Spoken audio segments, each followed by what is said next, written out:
Ipinanganak sa squatter, ang pangit at walang talentong taunang ito ay pinagkaita ng lahat ng oportunidad sa buhay.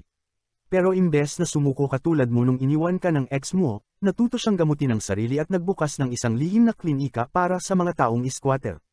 Nagsisimula ang kwento kay Zenos at sa kanyang ampon na kapatid na si Lily na nakatira sa isang sira-sirang mansyon na mukhang bahay ng multo.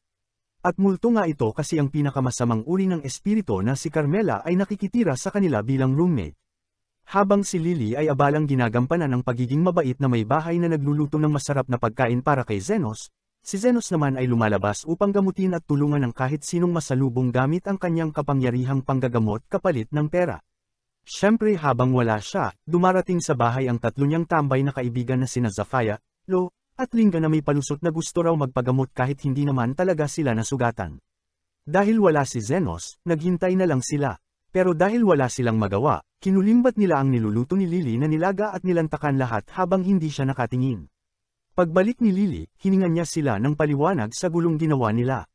Pero ang tatlong Beast Girls ay nagtuturuan lang at muntik ng mag-away.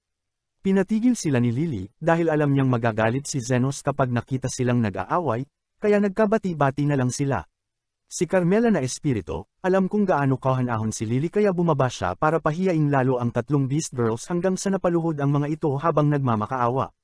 Wala nang sangkap si Lily para muling lutuin ang nilaga, kaya bilang kabayaran, dali-daling lumabas ang tatlong Beast Girls para bumili ng mga kailangan. Samantala, nasalubong ni Zenos ang isa pang Beast Girl na si Teal na tumatakas mula sa kanyang amo. Inakusahan siya ng amo niya ng pagtakas at dinala siya sa sementeryo para parusahan. Habang binubugbog siya, napasubsob siya sa isang puntod at pumasok sa katawan niya ang isang galit na espiritu kaya siya'y nagwala. Inatake niya ang sarili niyang amo. At saka dumating si Zenos, gamit ang kanyang sobrang lakas na kapangyarihang manggagamot upang ayusin siya, pero hindi niya pinayagan na makuha ulit si Teal ng amo nito at humingi ng kapalit para gamutin ito. Pinakawalan niya si Teal dahil hindi siya yung tipo ng lalaking mahilig sa alipin, at umuwi siya kasabay ng pagbabalik ni na Sofia, Loie, at Linga dala ang mga sangkap. Hinala niyang may ginawa na namang kalokohan ang tatlo, dahil palagi naman, at hinintay na lang niya si Lily na magluto ng hapunan para sa kanilang lahat, tinapos ang araw ng payapa. Dati ay kasapi si Zenos sa isang adventuring party. Ayos ang lahat hanggang isang araw, pinatalsik siya ng kanilang pinuno na si Eston mula sa grupo. Pagkatapos ng isang misyon sa guild, pinatawag ni Eston si Zenos para sa isang pulong at binato siya ng gintong barya habang kinukot siya. Sinasabing malamang ay ngayon lang siya nakakita ng ganoon sa buong buhay niyang kawawa. Hindi maintindihan ni Zenos kung bakit bigla na lang ganito ang asal ni Eston.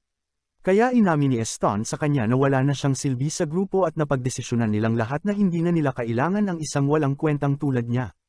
Hindi sumang-ayon si Zenos, sinabing ginagawa niya ang lahat at pinaalala pa kay Eston kung paano siya ni-recruit nito sa squatter nung siya'y bata pa. Noon gusto lang ni Eston na may kaibigan.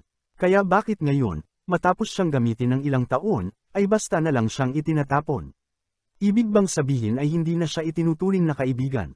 Hindi makapaniwala si Eston na ganun pa rin kainosente si Zenos. Maliwanag niyang sinabi na wala ng lugar para sa isang walang silbing bata sa grupo nila. Isa na silang top-ranked party sa bansa.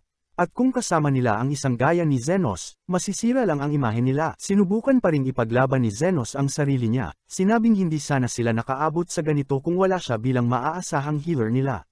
Pero hindi siya pinaniwalaan ni Eston, sinabing peke at madumi lang ang ginamit niyang sariling aral na healing magic. Kung may batang galing squatter na gaya niya na humarap sa mga mararangal o maharlika, tiyak na sisira lang ito sa reputasyon nila. Wala nang masabi si Zenos, kaya tinapos ni Eston ang usapan. Sinabing ituring na lang niyang separation pay ang baryang iyon, habang tumatawa ng malakas habang paalis si Zenos na tahimik. Samantala, may nangyayaring masama sa madidilim na kalsada, isang kainahinalang babae at kasama nitong Archer ay sinusubukang dukutin ng isang elf girl na marahil ay si Lily, ang ampon na kapatid ni Zenos ngayon. Halos makatakas si Lily sa pagkakahawak nila sa pamamagitan ng pagsipa sa itlog ng Archer. Pero sa totoo lang, wala siyang laban sa isang long-range na manlalaro. Gaya ng inaasahan, tonya na siya ng Archer sa binti. Pero hindi pa rin siya sumuko. Lumaban siya para sa kalayaan hanggang sa tuluyan na siyang sinaksak ng Archer sa tiyan para patahimikin. Si Zenos, na naglalakad malapit habang nag-iisip kung ano na ang susunod na gagawin ngayong opisyal na siyang walang trabaho, ay nakarinig ng ingay at napagpasyahang tingnan ito. Pagdating niya, nakita niya ang babae at Archer na nakatayo sa ibabaw ni Lily. At oo, halatang sila ang may kasalanan. Pero nagkibit-balikat lang ang babae, sinabing wala siyang pakialam at si Lily ay alipin nila. Ginamit ni Zenos ang utak niya. Inalok niya na bibilhin si Lily gamit ang parehong gintong barya na ibinato sa kanya ni Estan kanina. Dahil halos patay na rin si Lily, tinanggap ng babae ang alok at lumakad palayo na may ngiting mapanlinlang. Hindi nila alam na si Zenos ay isang manggagamot. Pagkaalis nila, lumuhad siya sa tabi ni Lily at agad siyang ginamo. Nawala ang lahat ng sugat niya sa isang iglap at napatitig siya kay Zenos na gulat na wala na siyang sugat. Nagpasalamat siya sa pagliligtas nito sa kanya at nalungkot na wala siyang maibalik na kapalit. Pero sinabi ni Zenos na huwag na niyang alalahanin. Tinanong siya ni Lily kung isa ba siyang world-class healer, at mas lalo siyang nabigla nang marinig na self-taught lang siya at wala pang lisensya sa paggagamot. Tinanong ni Zenos kung saan ang bahay ni Lily dahil gusto niya itong ihatid sa ligtas na lugar, pero inamin ni Lily na wala siyang tahanan. Walang pamilya, walang matinong damit, at gutom na gutom siya. Kaya dinala siya ni Zenos sa isang lokal na kainan at umorder ng pagkain, pero para lang kay Lily. Wala kasi siyang pera para bumili rin para sa sarili niya, at marami pa siyang ibang kailangang alalahanin. Naging responsibilidad na niya si Lily. Oo, pwede sana niyang iwan si Lily sa ampunan, pero alam niya kung paano tretuhin ng mga iyon ng mga batang katulad niya. Samantala, curious si Lily sa trabaho ni Zenos. Hindi pa siya nakakita ng taong nagtatapon lang ng gintong barya na parang wala lang, kaya inakala niyang isa itong mayamang aristokrata. Pero nagulantang siya nang malamang kititanggal lang kay Zenos sa kanyang adventuring party at wala rin siyang matuluyan. Pareho sila ng sitwasyon ni Lily, pero si Zenos, may tsansa pa ring makahanap ng matinong trabaho. Habang pinag-uusapan nila iyon, may sugatang lizardman na gumapang papasok sa kainan at humihingi ng tubig. Base sa paso at sugat, inisip ni Zenos na binaril ito gamit ng magic gun. Kita sa mukha nitong naghihirap siya, kaya agad siyang nilapitan ni Zenos at pinagaling sa oras ding iyon. Karaniwan, ang mga healer na may ganoong abilidad ay tanyag. Kaya nagtataka ang lizardman kung bakit di pa niya naririnig si Zenos. Pero kahit ganon, nagpasalamat ito at nagbigay ng 4 na gintong barya bilang kapalit sa kanyang buhay. Unang beses iyon na binayaran si Zenos para sa isang pagpapagaling, at dito siya nakaisip ng ideya, magtayo ng healing clinic. Hindi lang para kumita, kundi para maibalik ang ngiti ng mga katulad ni Lily at ng lizardman. Pero may problema, galing siya sa slums, kaya imposible para sa kanya ang makakuha ng lisensya bilang lehitimong healer, ibig sabihin magiging ilegal ang klinik niya. Kailangan niyang maging isang underground healer na lihim na gumagawa sa anino ng lipunan. Pumayag si Lily sa ideya. At mula nang technically bilhin siya ni Zenos mula sa mga poachers, itinuturing na niya itong kanyang amo. Sinabi niyang susundan niya si Zenos kahit saan. Alam ni Zenos na hindi na mababago ang isip ng bata, kaya pumayag na siyang isama ito, kahit hanggang sa makahanap siya ng mas ligtas na lugar para kay Lily. Kinagabihan, nagtungo sila sa labas ng bayan at napadpad sa abandonadong distrito, puno ng sirang bahay at walang buhay na makikita. Pinili ni Zenos ang isa sa mga guho bilang simulan ng kanyang underground clinic. Mukha itong haunted. Dahil medyo mapamahiin si Lily, binalaan siya na madalas may nilalang na undead sa ganitong lugar, pero wala siyang pakialam. Pumasok siya sa mansion. Madilim, malamig, at tahimik. Kaya nagcast si Lily ng illumination spell, marunong pala siya ng basic magic. Matapos suriin ang lugar, napagdesisyonan ni Zenos na sapat na ito. Ang pinakamalaking bagay, may bubong ito, bagay na hindi niya dati nararanasan dahil dati siyang pinatutulog sa labas ng kanyang mga dating kasama na parang aso. Matibay din ang mga poste, pero nang papatibayin na sana niya ang paninirahan doon, may lumitaw na aninong figure, si Carmela, na kalaunan ay magiging kasama nila. Nang lumapit si Carmela, nakilala siya ni Lily bilang isang wraith spirit, pinakamalakas sa mga undead na kaya kang gawing multo sa isang tingin lang. Lalo siyang natakot. Pero si Zenos, nanatiling kalmado. Nagulat lang siya na nakasalubong nila ang isang wraith sa oras na akala niyang nahanap na nila ang perfect na lokasyon. Nagtaka si Lily kung bakit ang tapang ni Zenos.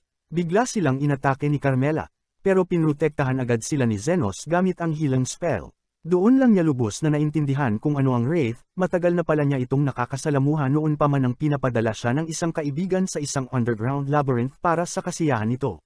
Daan-daang wraith na ang nasalubong niya roon, kaya natuklasan niyang mahina ang mga ito sa healing magic. Ayaw niyang palakihin ang gulo, kaya mahinahon niyang tinanong ang wraith kung pwede silang tumira doon. Nangakong hindi sila makikialam, pero na-offend ito at sinubukang umatake ulit. Pero gaya ng dati, bigo siya. Humingi pa ng paumanhin si Zenos sa pagkatalo niya, at sobrang nenes ang Wraith nang mapagtanto niyang may katapat na siya. Bilang huling paraan, tinawag niya ang lahat ng ghost servants niya para umatake. Pero tinapos silang lahat ni Zenos sa isang bagsak. Dito napilitang tanungin siya ng Wraith kung sino siya, at muling nagpakilala si Zenos bilang isang underground healer. Nakiusap siya ng isang silid at isang kwarto para sa klinik nila. Napilitan ng Wraith na nagpakilala bilang Carmela, na pumayag, pero may kondisyon, huwag silang lalapit sa ikalawang palapag.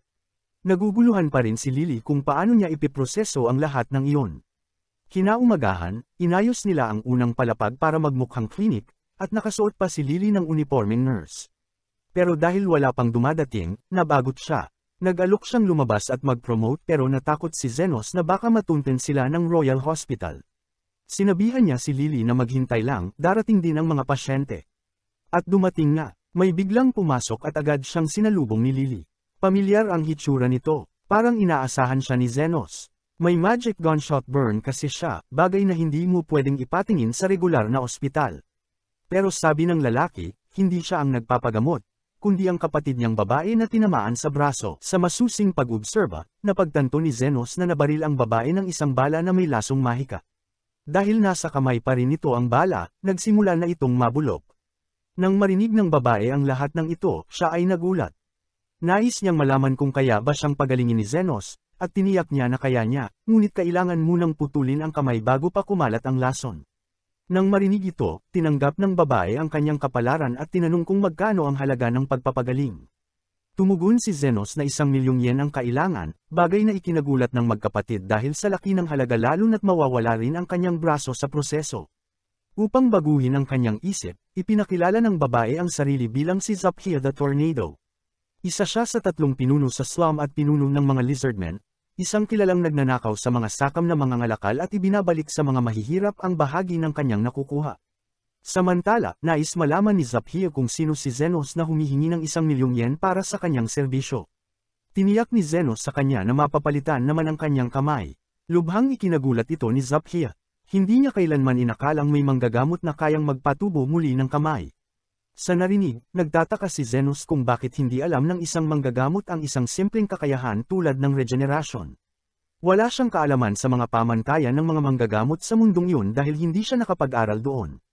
Matapos ang pagbati kay Zaphia, agad silang nagsimula sa operasyon. Gumamit si Zenos ng mahika upang likhain ang isang talam mula sa mana na nagsilbing panestis. Ginamit niya ito upang putulin ang kamay ni Zaphia. Habang ginagawa ito, nagbato siya ng mahika sa bahagi ng hiwa upang gumaling ito at hindi gaanong masaktan ang babae. Pagkatapos, sinimulan niya ang proseso ng regeneration sa pamamagitan ng paglikha ng mga buto, pagkatapos ay mga ugat, daluyan ng dugo, mga kalamnan, at saka tinakpan ng balat. Lubhang napagod si Zenos sa ginawa. Sa kabilang banda, labis na humanga si Zaphia sa kanyang kakayahan. Inamin niyang hindi pa siya nakakakita ng manggagamot na tulad ni Zenos. Habang siya ay humahanga, tinawag siya ng kapatid niyang medyo may kabobohan at itinuro si Carmela ang Wraith na galit na sumigaw dahil hindi nasira ni Zenos ang operasyon. Umalis ito paakyat sa pangalawang palapag. Samantala, labis ang tuwa ni Zaphia sa husay ni Zenos. Nangakong ipapadala niya ang kanyang mga tao sa klinika kung kinakailangan nila ng paggamot. Kinagabihan, naghanda si Lily ng tsaa para kina Zenos at Carmela na napilitang sumama. Ngunit umakyat din agad ito matapos mapaso sa mainit na tsaa. Habang patuloy na umiinom ng tsaa sina Zenos at Lily, tinanong siya nito kung bakit palaging sugatan ang mga lizardmen. Ipinaliwanag niya na may digmaan sa slum sa pagitan ng mga lizardmen, orc, at isang hindi kilalang uri. Habang sinusubukan nilang tukuyin kung ano ang ikatlong grupo, dumating ang mga ito sa hindi inaasahang bisita. Sila ay mga werewolf na pinamumunuan ng kanilang leader na si Linga. Galit siya kay Zenos dahil ginagamot nito ang mga lizardmen na pinaghirapan nilang saktan. Dahil dito, pumunta siya upang patayin si Zenos. Sa kasamaang palad, wala siyang magawa dahil hindi niya ito masaktan kahit anong pilit niya. Bilang huling paraan, inutusan niyang sirain ng kanyang mga tauhan ang klinika na hindi nila alam ay pag-aari ng isang wraith. Sinubukang balon sila ni Zenos ngunit hindi sila nakinig. Bigla namang nagpakita si Carmela at handa nang sirain ang mga werewolf sa galit, ngunit pinakiusapan siya ni Zenos na kumalma. Sa nakita ni Linga kung paano madaling makipag-usap si Zenos sa Wraith, inakala niyang isa itong demigod at inutusan ang kanyang mga tauhan na yumuko rito. Kinaumagahan, isang orc ang dumating sa klinika upang sabihing nais siyang makausap ng pinuno nilang si Lady Lo. Alam na ni Zenos na magiging mas kilala siya matapos ang mga nangyari sa mga lizardmen at werewolf, kaya hindi na siya nagulat na ang mga orc naman ang susunod na magpapatagamot. Ang mga pinuno ng tatlong lahi ng Beastman ay may malaking papel at yumaman mula sa paghuhukay ng mga magic stone. Isang buwan na ang lumipas mula nang magbukas si Zenos ng klinika at inaasahan na niyang makakaharap niya ang mga pinunong ito.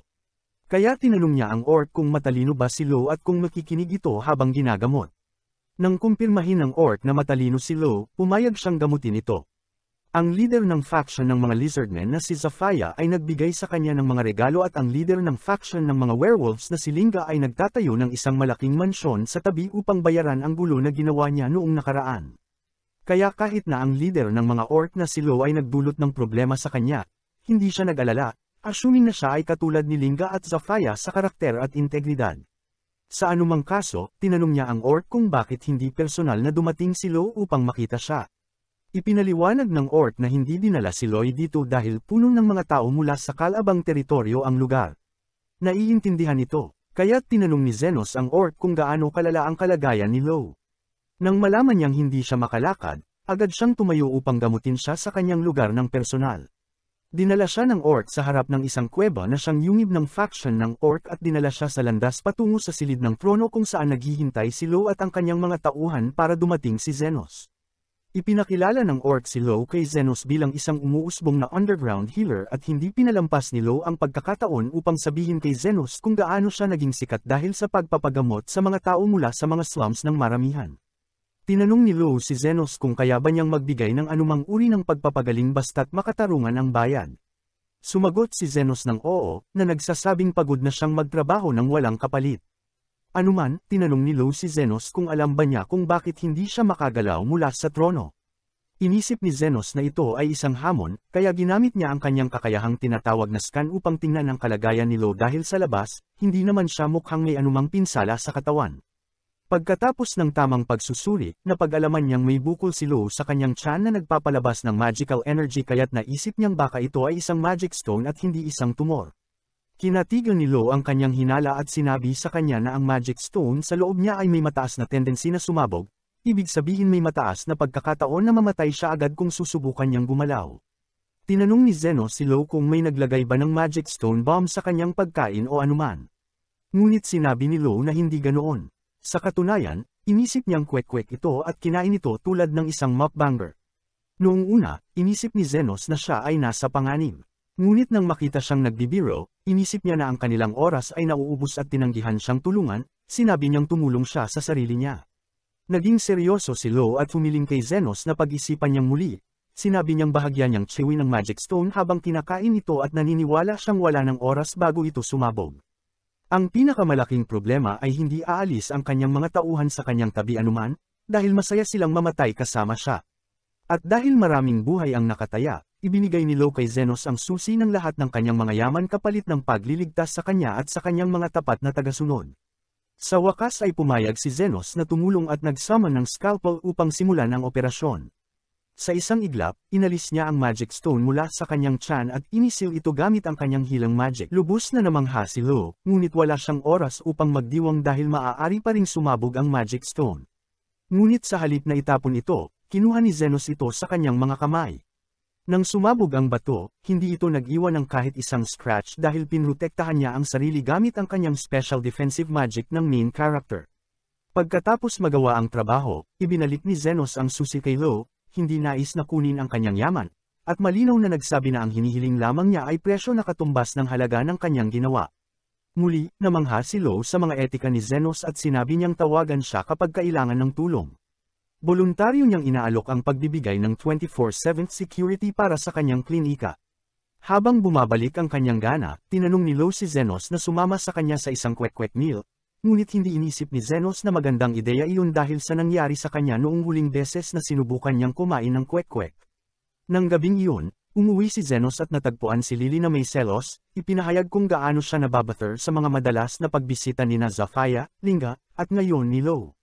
Ngayong nabanggit na iyon, napansin din ni Zenos na parang ang tatlong Beast Girls ay palaging nakapaligid sa kanyang bahay kahit hindi naman sila sugatan. Inisip niya na baka bored lang sila. Ngunit naniwala si Carmela na sila ay in love kay Zenos. Iniisip ni Zenos na ito ay ganap na katawa-tawa at tanga na magustuhan ng isang lalaki na wala namang hilang license. Ngunit sigurado si Carmela, nagsasabi mula sa kanyang karanasan ng pamumuhay ng 300 taon. Sa kabilang banda, nag-aalala si Lily na ang 3 Beast Girls ay maaga siya, kahit na hindi naman siya naging kanya. Natawa si Carmela at hinulaan na magkakaroon ng digmaan ang 3 factions dahil kay Zenos at muli, iniisip ni Zenos na ito ay ganap na katawa-tawa. Di nagtagal, bumisita si Zafaya kay Zenos at sinabi niyang iniisip niyang magdeklara ng digmaan sa ibang 2 faction at tinanong siya kung makikiisa siya sa mga Lizard Men. Samantalang si Carmela ay nasa background, na may klasikong ekspresyon ng, I told you so. Kaagad pagkatapos, dumating sina Linga at Lo kay Zenos na may parehong proposisyon. Ang 3 sa kanila ay nagbigay ng mga regalo upang magustuhan siya. Hindi na alam ni Zenos kung ano ang gagawin. Hindi naman niya gustong maging babero, ngunit ang mga inosenteng buhay ay mawawala lang dahil sa kanyang presensya. Kinabukasan, nagtipon ng 3 faction sa isang battleground para sa laban at ang 3 leader ay puno ng tiwala na sila ay magwawagi. Bago pa man magsimula, dumating si Zenos kasama si Lily at linawin na hindi siya dumating upang pigilan ang walang kwentang labanan. Inamin niyang ang 3 factions ay may matagal ng alitan dahil sa mga taon ng labanan. Kaya't hinihikayat niya silang maglaban hanggang sa sila ay matuwa. Sa hindi inaasahang pag-aproba ni Zenos, pumayag ang 3 leader na mag-ala out, na pinili nilang ang mananalo ay makakakuha ng mga sacred treasures ni Zenos. Nang maayos na ang lahat, nagsimula ang laban. Agad na sinubukan ni Zafaya na salagin si Linga gamit ang kanyang dual blade. Dumating si Lo mula sa likod upang maglunsad ng atake, ngunit nahulog ni Zafaya na nilikha nito ang pag-iwas at itinapon si Lo papunta sa mga werewolves. Kinuha ni Linga ang kanyang palakol at inatake si Zafaya habang si Lo naman ay umatake mula sa itaas sa kanilang dalawa. Nang ang 3 leader ay nahulog sa deadlock, napagdesisyonan nilang saktan ang bawat isa ng mga miyembro ng kanilang mga faction, na nagresulta sa isang digmaang sumabog sa lahat. Ngunit sa kabila ng lahat ng nangyayari, walang nagnanais na magpatalo. Ang tanging nangyayari ay nawawala lang ang mga miyembro nila ng walang dahilan. Ang digmaang ito na tumagal ng mga taon ay hindi mukhang magtatapos sa lalapit na panahon. Sa totoo lang, kahit si Zenos ay nakaupo lang at pinagmamasdan kung ano ang mangyayari. Hindi nila alam, hindi nakaupo si Zenos nang walang ginagawa. Alam niyang nais nilang makipaglaban, at ang pinakamainam na paraan upang maramdaman nilang gamaan ay payagan silang palabasan ang kanilang galit. Bigla nilang naisip kung anong ginagawa ni Zenos nang makita ni Lo na agad na gumagaling ang lahat ng kanyang mga sugat. Ipinahayag niya ang kanyang mga alalahanin na hindi namamatay ang mga tao. Napagtanto nila kung ano ang naging mali. Ginagamit ni Zenos ang kanyang kapangyarihan upang pagalingin sila habang ang laban ay nagpapatuloy, kaya't walang paraan para silang mapinsala. Tumingin sila kay Zenos at inamin niya ito. Pinapaalala niya sa kanila na sila ay mga pasyente niya at may tungkulin siyang pagalingin sila bilang doktor ng mga slum. Ngunit hindi niya pinipigilan ang laban, sinasabi nila na maaari nilang ipagpatuloy ang laban hanggang mapagod sila at patuloy siyang magpapagaling hanggang siya'y mapagod. Tumingin ang 3 sa isa't isa. Ano ang saysay ng laban kung hindi sila masasaktan o mamamatay? Napagtanto nila na isang walang kabuluhang laban ito.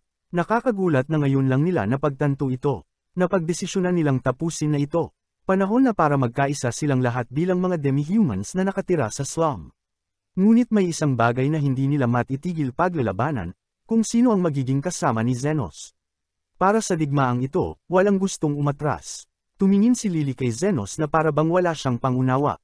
Tinanong siya kung alam niya ang pinag-uusapan ng mga babae at hindi siya tunay na alam. Ipinapalagay niyang gusto ni Zenos ang mga babae kaya't interesado siyang tiyakin na hindi sila mamatay. Ngunit hindi iyon ang layunin niya. Sila ang kanyang mga pasyente. At gaya ng sinabi ng kanyang guro sa kanya noon, may 3 klase ng mga healer.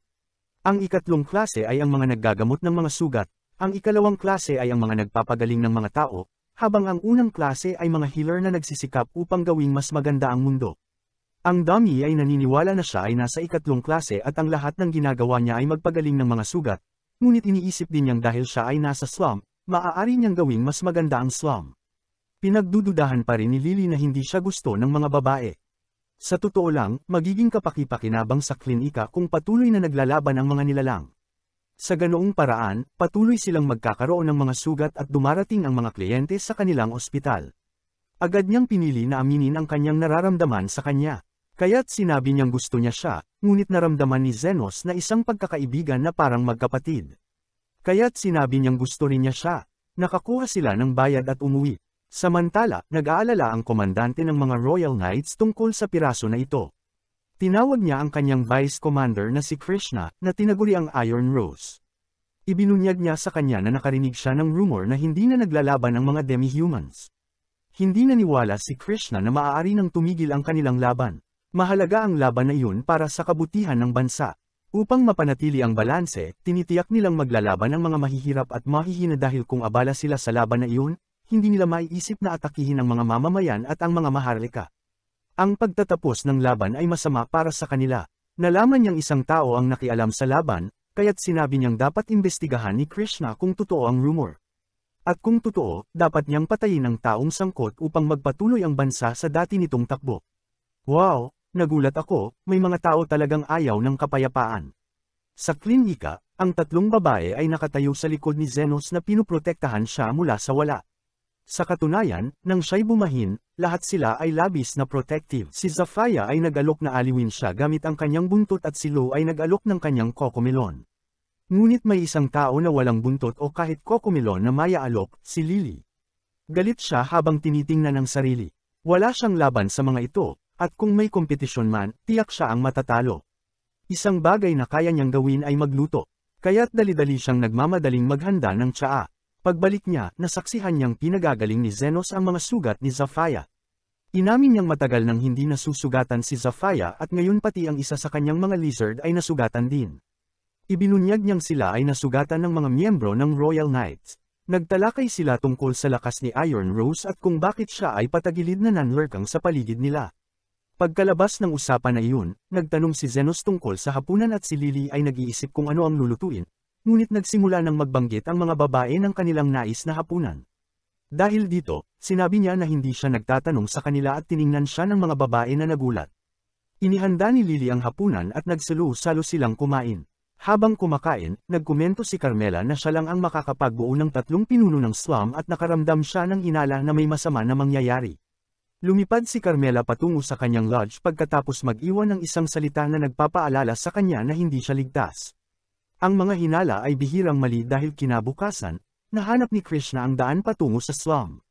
Nakita niyang ang kasiyahan sa paligid ay hindi siya makapaniwala na ito pa rin ang slum na kanyang nakikilala noon. Nakakita siya ng lizard sa daan at nagpapanggap na nawalan ng direksyon. Tinanong kung ito nga ba ang slum at tinanong kung bakit magaan ang samahan ng lahat. Sinabi ng lizard na hindi masamang mga tao ang iba pang mga nilalang at napagtanto nilang maaari silang magtulungan upang mamuhay ng magkakasama. Nang pilitin niyang magtanong kung sino ang nag-ayos, sinabi ng lizard na hindi siya kilala at hindi siya makapagsasabi ng anuman. Tumalikod siya ngunit inilabas niya ang kanyang baril upang atakihin siya. Matapang siya, kahit na malagay sa panganib ang kanyang buhay, hindi siya kailanman magsusumbong tungkol sa taong nagligtas sa kanila lahat. Inihayag niya ang kanyang katapatan kay Zenos, sinabing pwede siyang patayin kung gusto nila. Dumaan si Zafaya na may isa pang lizard at tinawag ng lizard ang kanilang pansin kaya't tumakbo si Krishna palayo. Naalala niyang nasaktan niya si Zafaya noon at hindi niya maunawaan kung paano siya gumaling agad. Ibig sabihin, ang tagapamagitan ay isang malakas na tao at kung hindi sila mag-iingat, mapapalagay sa panganib ang kanilang kaharian. Tumigil siya sa pagtakas at nakita niyang nasa labas na siya ng slum pero nasa gitna ng wala. Naguguluhan siya sa kanyang lokasyon ngunit nakita niyang nasa paligid ang bahay ni Zenos at pumasok upang magtanong ng direksyon. Nang sinubukan siyang tulungan, lumabas si Lily na may tsaa at nakita siya. Inisip ni Lily na isang kliyente si Krishna at tinanong kung kailangan niya ng pagpapagaling. Napagtanto ni Krishna ang koneksyon. Ang lalaking nasa harap niya ay ang tagapamagitan. Inilabas niya ang kanyang baril at agad na binaril siya. Isang purple na ulap ang pumulibot kay Zenos habang nahulog ang tray ni Lily. Tumakbo siya patungo sa kanyang kapatid na humihingi ng tulong ng buong kaluluwa, na hindi siya patay. Lumapit si Lily upang iligtas si Zenos ngunit hindi rin siya makapasok sa nakakalason na gas. Si Krishna ay nagmadaling mag-isip nang makita si Lily, ang elf na babae kasama si Zenos, at inisip niyang siya ay ang parehong trafficker na kanyang hinahanap na responsable sa pagdukot ng mga bata sa buong kaharian. Agad nilinaw ni Lily ang hindi pagkakaintindihan at sinabi na si Zenos ang tumulong sa kanya mula sa human trafficking gang. Humingi ng paumanhin si Krishna, inaamin ang kanyang maiinit na ulo sa pagpapaputok ng baril kay Zenos ngunit tiniyak kay Lily na hindi siya masasaktan ng labis dahil hindi nakamamatay ang gas. Subalit, nang mawala ang gas, napag-alaman na si Zenos ay walang kahit anong sugat, kaya nagtataka si Krishna kung paanong hindi siya nasaktan. Ipinaliwanag ni Zenos na gumamit siya ng depensibong mahika upang protektahan ang kanyang sarili ngunit hindi ito pinaniwalaan ni Krishna dahil wala pang kaso na nakapagpigil ng kanyang magic gun ang depensibong mahika. Ipinagpatuloy ni Zenos ang pag-aangkin na gumamit lang siya ng simpleng depensibong mahika. Kaya't lumapit si Krishna at sinuri kung siya'y hindi nasaktan, tinanong kung isa siyang sikat na sorcerer. Sagot ni Zenos na hindi siya ganoon, ngunit hindi madaling maloko si Krishna. Ibinunyag niya ang kanyang posisyon bilang Vice Commander ng Royal Order of Knights at sinabi kay Zenos na maging tapat siya kung ayaw niyang magkaproblema. Samantala, tahimik na nagmamasid si Carmela at tinatangkilik ang kaganapang ito. Inisip ni Zenos na seryoso na siya at nalaman mula kay Krishna na nagpunta siya sa slums para sa isang lihim na misyon upang hanapin ang isang partikular na tao at arestuhin ito. Gusto niyang tulungan siya ni Zenos na hanapin ang taong iyon, hindi alam na siya na pala ang hinahanap niyang tao. Hindi ipinagbigay alam ni Krishna ang detalye tungkol sa taong hinahanap, ngunit pinilit pa ring tulungan siya ni Zenos at sinabi na ito ay kanyang tungkulin bilang mamamayan ng kaharian. Kaya't walang magawa si Zenos kundi ang tumulong. Nang malaman niyang ang hinahanap niya ay ang mediator na nag-ayos ng alitan sa pagitan ng mga faction, halos magbukas ang bibig ni Zenos sa gulat. Naniniwala si Krishna na ang mediator ay lingkod ng demonyo, na nagmamanipula at kumokontrol ng mga tao mula sa anino. Sinabi ni Zenos na huwag mag-isip ng labis at pinayuhan si Krishna na iwanan na lang ang mediator, na iyon na ang pinakamainam na hakbang para sa kanya. Nagsimulang magduda si Krishna kay Zenos dahil nagsalita siya na parang kilala ang mediator. Ngunit mabilis na nakaisip si Zenos ng dahilan upang magpaliwanag at makaligtas sa ngayon. Sa anumang kaso, matibay ang paniniwala ni Krishna at ng kanyang komandante na ang mediator ay isang pambansang banta dahil mayroon itong kakayahang pagkaisahin ang mga kalabang faction. Samantala, pinili ni Lily na ipagtanggol ang mediator at sinabi kay Krishna na baka nais lamang ng mediator na makatulong sa mga tao ng tapat, maliban sa bahagi ng pagkuha ng pera mula rito. Bago makapagduda si Krishna, mabilis na nilinaw ni Lily na hindi niya kilala ang mediator. Gayunpaman, itinuro ni Zenos na malapit ng maghating gabi at iminumungkahi na dapat nang bumalik si Krishna, inalok pa siyang samahan pabalik sa bayan. Tinanong ni Krishna kung pinapaalis siya ni Zenos at syempre, oo. Sinabi ni Zenos na nais lamang niyang mag-focus siya sa kanyang misyon. Kaya't nagpatuloy si Krishna ngunit sa paglabas, napansin niya ang isang kama sa ibaba na malinaw na ginagamit sa pagpapagamot ng mga pasyente. Kailangan ni Zenos magbigay ng dahilan na nagkataon lang na may extra bed sa kanyang bahay. Nagpa siya si Krishna na manatili dahil ideal ito para sa kanyang investigasyon. Nangako si Krishna kay Zenos na magbabayad siya ng renta at hindi na tumanggi si Zenos upang hindi magkaproblema. Kaya't pinayagan niyang manatili si Krishna sa kanyang underground clinic. Hindi natuwa si Lily at upang ipakita na siya lamang ang waifu ni Zenos, umupo siya sa kanyang lap sa harap ni Krishna at pinatungan ang kanyang ulo. Hindi naiintindihan ni Zenos kung bakit ganoon ang ugali ni Lily, at si Carmela, na patuloy na nagtatago, ay tinulungan si Zenos na maunawaan na ginagawa ito ni Lily dahil sa pagkainggit.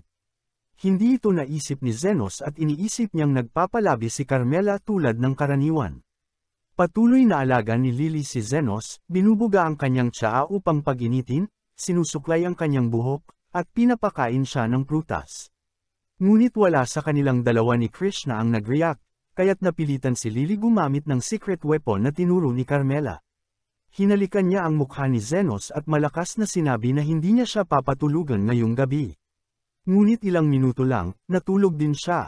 Pinatulog ni Zenos si Lily at bumalik sa common room kung saan tinanong siya ni Krishna kung kilala niya ang mga taong nagdukot kay Lily. Sinabi ni Zenos na hindi niya kilala, ngunit naniniwala pa rin si Krishna na ang slums ay isang pugad ng child trafficking at ipinaliwanag kung bakit siya nagputok ng baril kanina.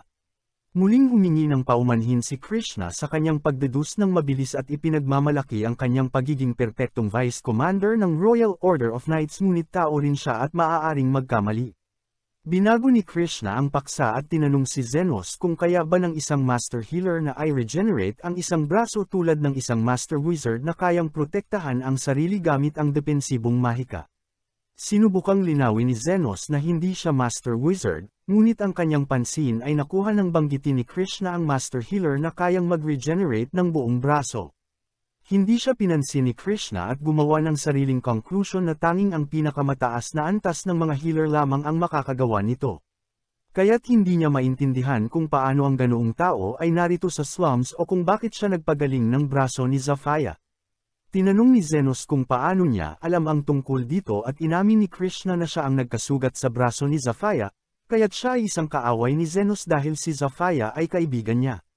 Hindi pa rin maintindihan ni Zenos kung bakit ganoon ang takot ni Krishna sa slums at ipinaliwanag ni Krishna na ang kanyang ina, isang napakabait na babae, ay palaging pumupunta sa slums araw-araw upang magbigay ng pagkain sa mga gutom hanggang isang araw, pinatay siya ng isang tao na nakatira doon.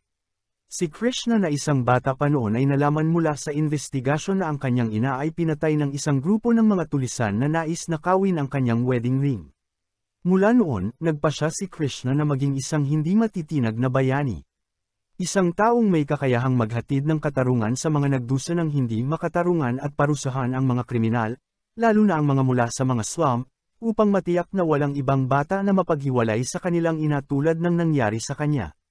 Pagkatapos niyang matapos ang kanyang kwento, umaga na at umaalis na siya sa kanyang klinika.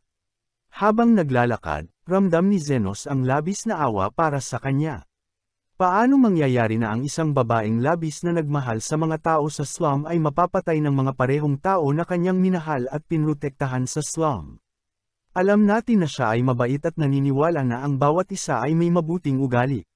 Agad itong napansin ni Carmela at bumaba siya upang makipag-usap sa kanya. Sinabi niya kay Zenos na hindi niya kailangang mag-alala tungkol sa sinabi ni Krishna at hindi ibig sabihin na mabuti ang kanyang ina o na siya na parehong tao na may galit sa kapayapaan sa slum ay isang mabuting tao. Ipinayo niya na bilang isang tao na nakatira na ng 300 taon, alam niya kung ano ang ibig sabihin na makatagpo ng mga tao tulad ni Krishna.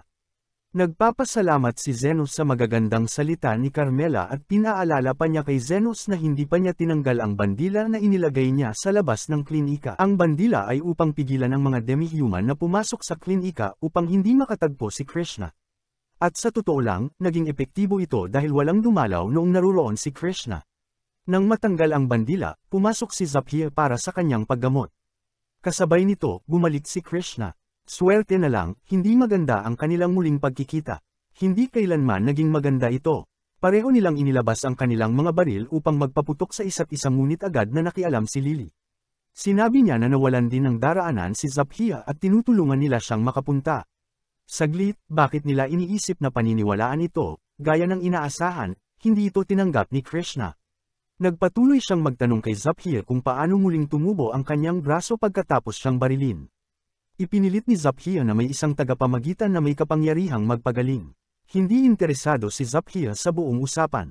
Sinabi niya na natagpuan na niya ang kanyang daraanan at nais na umalis. Bago umalis, iniwan ni Zaphia si Krishna ng isang payo na kung nais niyang hanapin ang taong namamahala sa human trafficking, dapat niyang hanapin ito sa loob at hindi sa labas. Nais niyang maunawaan ni Krishna at ipinaliwanag ni Zaphia na ang pinuno ng grupo ng human trafficking ay isang aristokrata at hindi isang mahirap na tao sa slum. Hindi maniniwala si Krishna sa mga sinabi nito. May pananaw siya na ang mga mayayaman ay mabuti at ang mga mahihirap ay masama. Nang sabihin ni Zaphia kung sino ang aristokrata, siya ay isang mayamang noble na tinatawag na Kalinder. Hindi naniniwala si Krishna. Nagalit si Zaphia. Nagmura siya na ang tanging tao lang na naniniwala sa mga mahihirap ay ang tagapamagitan na nais patayin ni Krishna. Ipinagpatuloy pa niyang turuan si Krishna na ang pagiging mahirap ay hindi nangangahulugang masama sila at dapat niyang baguhin ang kanyang pananaw. Naging matindi ang pag-uusap at nakialam si Zenos.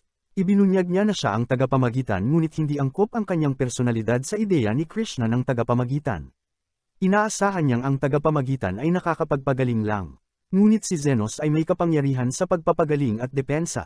Ipinakita niya na kaya niyang gawin ang parehong mga bagay ngunit hindi ito pinansin ni Krishna. Alam lang niyang nakipagsabuatan siya sa mga demi-human kaya hindi na siya maaaring maging kaibigan. Naglakad siya palayo na galit. Ngunit hindi siya umuwi. Sa halip, nagdesisyon siyang bisitahin si Kalinder. Nang makipagkita siya, sinabi niya na nakarinig sila ng masamang balita tungkol sa seguridad sa paligid ng lugar na iyon kaya nais niyang tiyakin na ligtas siya. Nais niyang makita ang kanyang kagamitan sa seguridad at nang samahan siya, mukhang maayos ang lahat. Malapit na niyang tanggapin na nagsisinungaling si Zaphia nang bigla niyang maisip ang pamamahagi ng kanyang seguridad. Nagkunwari siyang nais magtungo sa banyo kaya naglakad-lakad siya sa paligid ng bahay. Nakakita siya ng isang balon at tumalon sa loob ng walang pag-iisip. Nang pumasok siya, may nakita siyang isang tanawin na ikinagulat niya ng lubos. Maraming batang nakatali doon. Talaga, ang lalaking ito ang human trafficker. Ang mga mata ng mga bata ay nakatali ngunit narinig nila ang kanyang boses at nakaramdam ng kaluwagan kahit na natatakot. Nang subukan niyang iligtas sila, dumating si Calendar at binaril siya gamit ang kanyang baril. Bumagsak siya sa lupa, tinitingnan ng mga bata at nagsisisi na hindi niya sila mailigtas. Nais niyang magpasalamat sa kanyang ina na nagsasabing hindi siya maaaring maging isang bayani. Nilapitan siya ni Calendar. Tinanong siya kung bakit hindi siya nagmamasid sa kanyang sariling buhay at bakit kailangan niyang manghimasok sa buhay niya. Paalala niya na siya ay isang aristokrata at wala siyang karapatang manghimasok bilang isang kabalyero. Nakikita na ni Krishna ang langit. Pakiramdam niya malapit na siyang mamatay ngunit dumating ang kanyang mga tagapagligtas. Ipinakita ni Zaphia ang sarili at dumating din si Zenos. Banta ni Calendar na papatayin niya sila at nang binaril niya si Zenos, lumabas ito na hindi nasaktan. Lumapit siya kay Calendar at patuloy na binabaril siya. Nang lumapit siya kay Calendar, kinuha niya ang baril mula sa kamay nito at inatake si Calendar na akala ay mamamatay siya agad. Sinabi niya kay Calendar na dapat siyang humingi ng paumanhin ngunit hindi alam ni Calendar kung kanino siya dapat mag-sorry. Nagmakaawa si Calendar na huwag siyang patayin at basta-basta na nag-apologize kay Krishna ng galit. Binabaril siya ni Zenos ngunit hindi siya pinatay. Pakiramdam ni Krishna na malapit na siyang mamatay. Nakiusap siya kay Zenos na iligtas ang mga bata ngunit sinabi ni Zenos na siya mismo ang dapat gumawa nun. Pinagaling siya ni Zenos at nagulat siya kung sino siya. Tinawag niya siyang bayani at sinabing hindi siya maaaring maging bayani. Ngunit ipinakita sa kanya ni Zenos ang mga bata at kung paano nila siya tinitingnan bilang bayani. Pumunta siya sa mga bata at natuwa sila.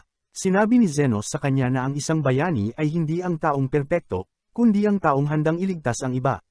Umalis sila roon kasama ang mga bata at sinabi ni Zenos na kailangan niyang bayaran ang mga bayarin. Ngumiti siya sa kauna-unahang pagkakataon at pinagtawanan siya na mukhang awkward ang kanyang ngiti. Ilang araw ang lumipas, namili ng mga groceries si Zenos kasama si Lily. Ngunit habang dumadaan siya sa ilang pamilyar na kalye, bumalik sa kanya ang mga alaala ng kanyang pagkabata. Dati siyang isang ulilang bata sa squatter hanggang sa isang araw ay dumating ang isang adventurer na nagngangalang Aston na naghahanap ng mahihire. Wala siyang pakialam kung ano ang kayang gawin ni Zenos dahil gusto lang niya ng taong tag-Otos at magiging alipin niya. Sinabi ni Zenos kay Aston na marunong siya ng healing magic pero pinagtawanan lang siya nito dahil imposibleng ang isang mahirap na ulila mula sa squatter ay may ganoong edukasyon. Gayunpaman, tinanggap ni Aston si Zenos sa kanyang grupo at nagsimula silang gumawa ng mga pakikipagsapalaran. Kapag lumalaban si Aston sa mga halimaw, nananatili si Zenos sa likuran niya at pinapagaling agad ang kanyang mga sugat, kaya naramdaman ni Aston na parang wala siyang kamatayan. Akala niya ay dahil lahat ito sa kanyang sariling galing at wala namang silbi si Zenos na nakatayo lang sa likuran. Kaya pinaalis niya ito. Sa kasalukuyan, pinamumunuan ni Aston ang kanyang grupo na Golden Phoenix papasok sa isang lungga ng mga halimaw dahil may makapangyarihang noble na nag-utos sa kanila na kumuha ng balahibo ng halimaw.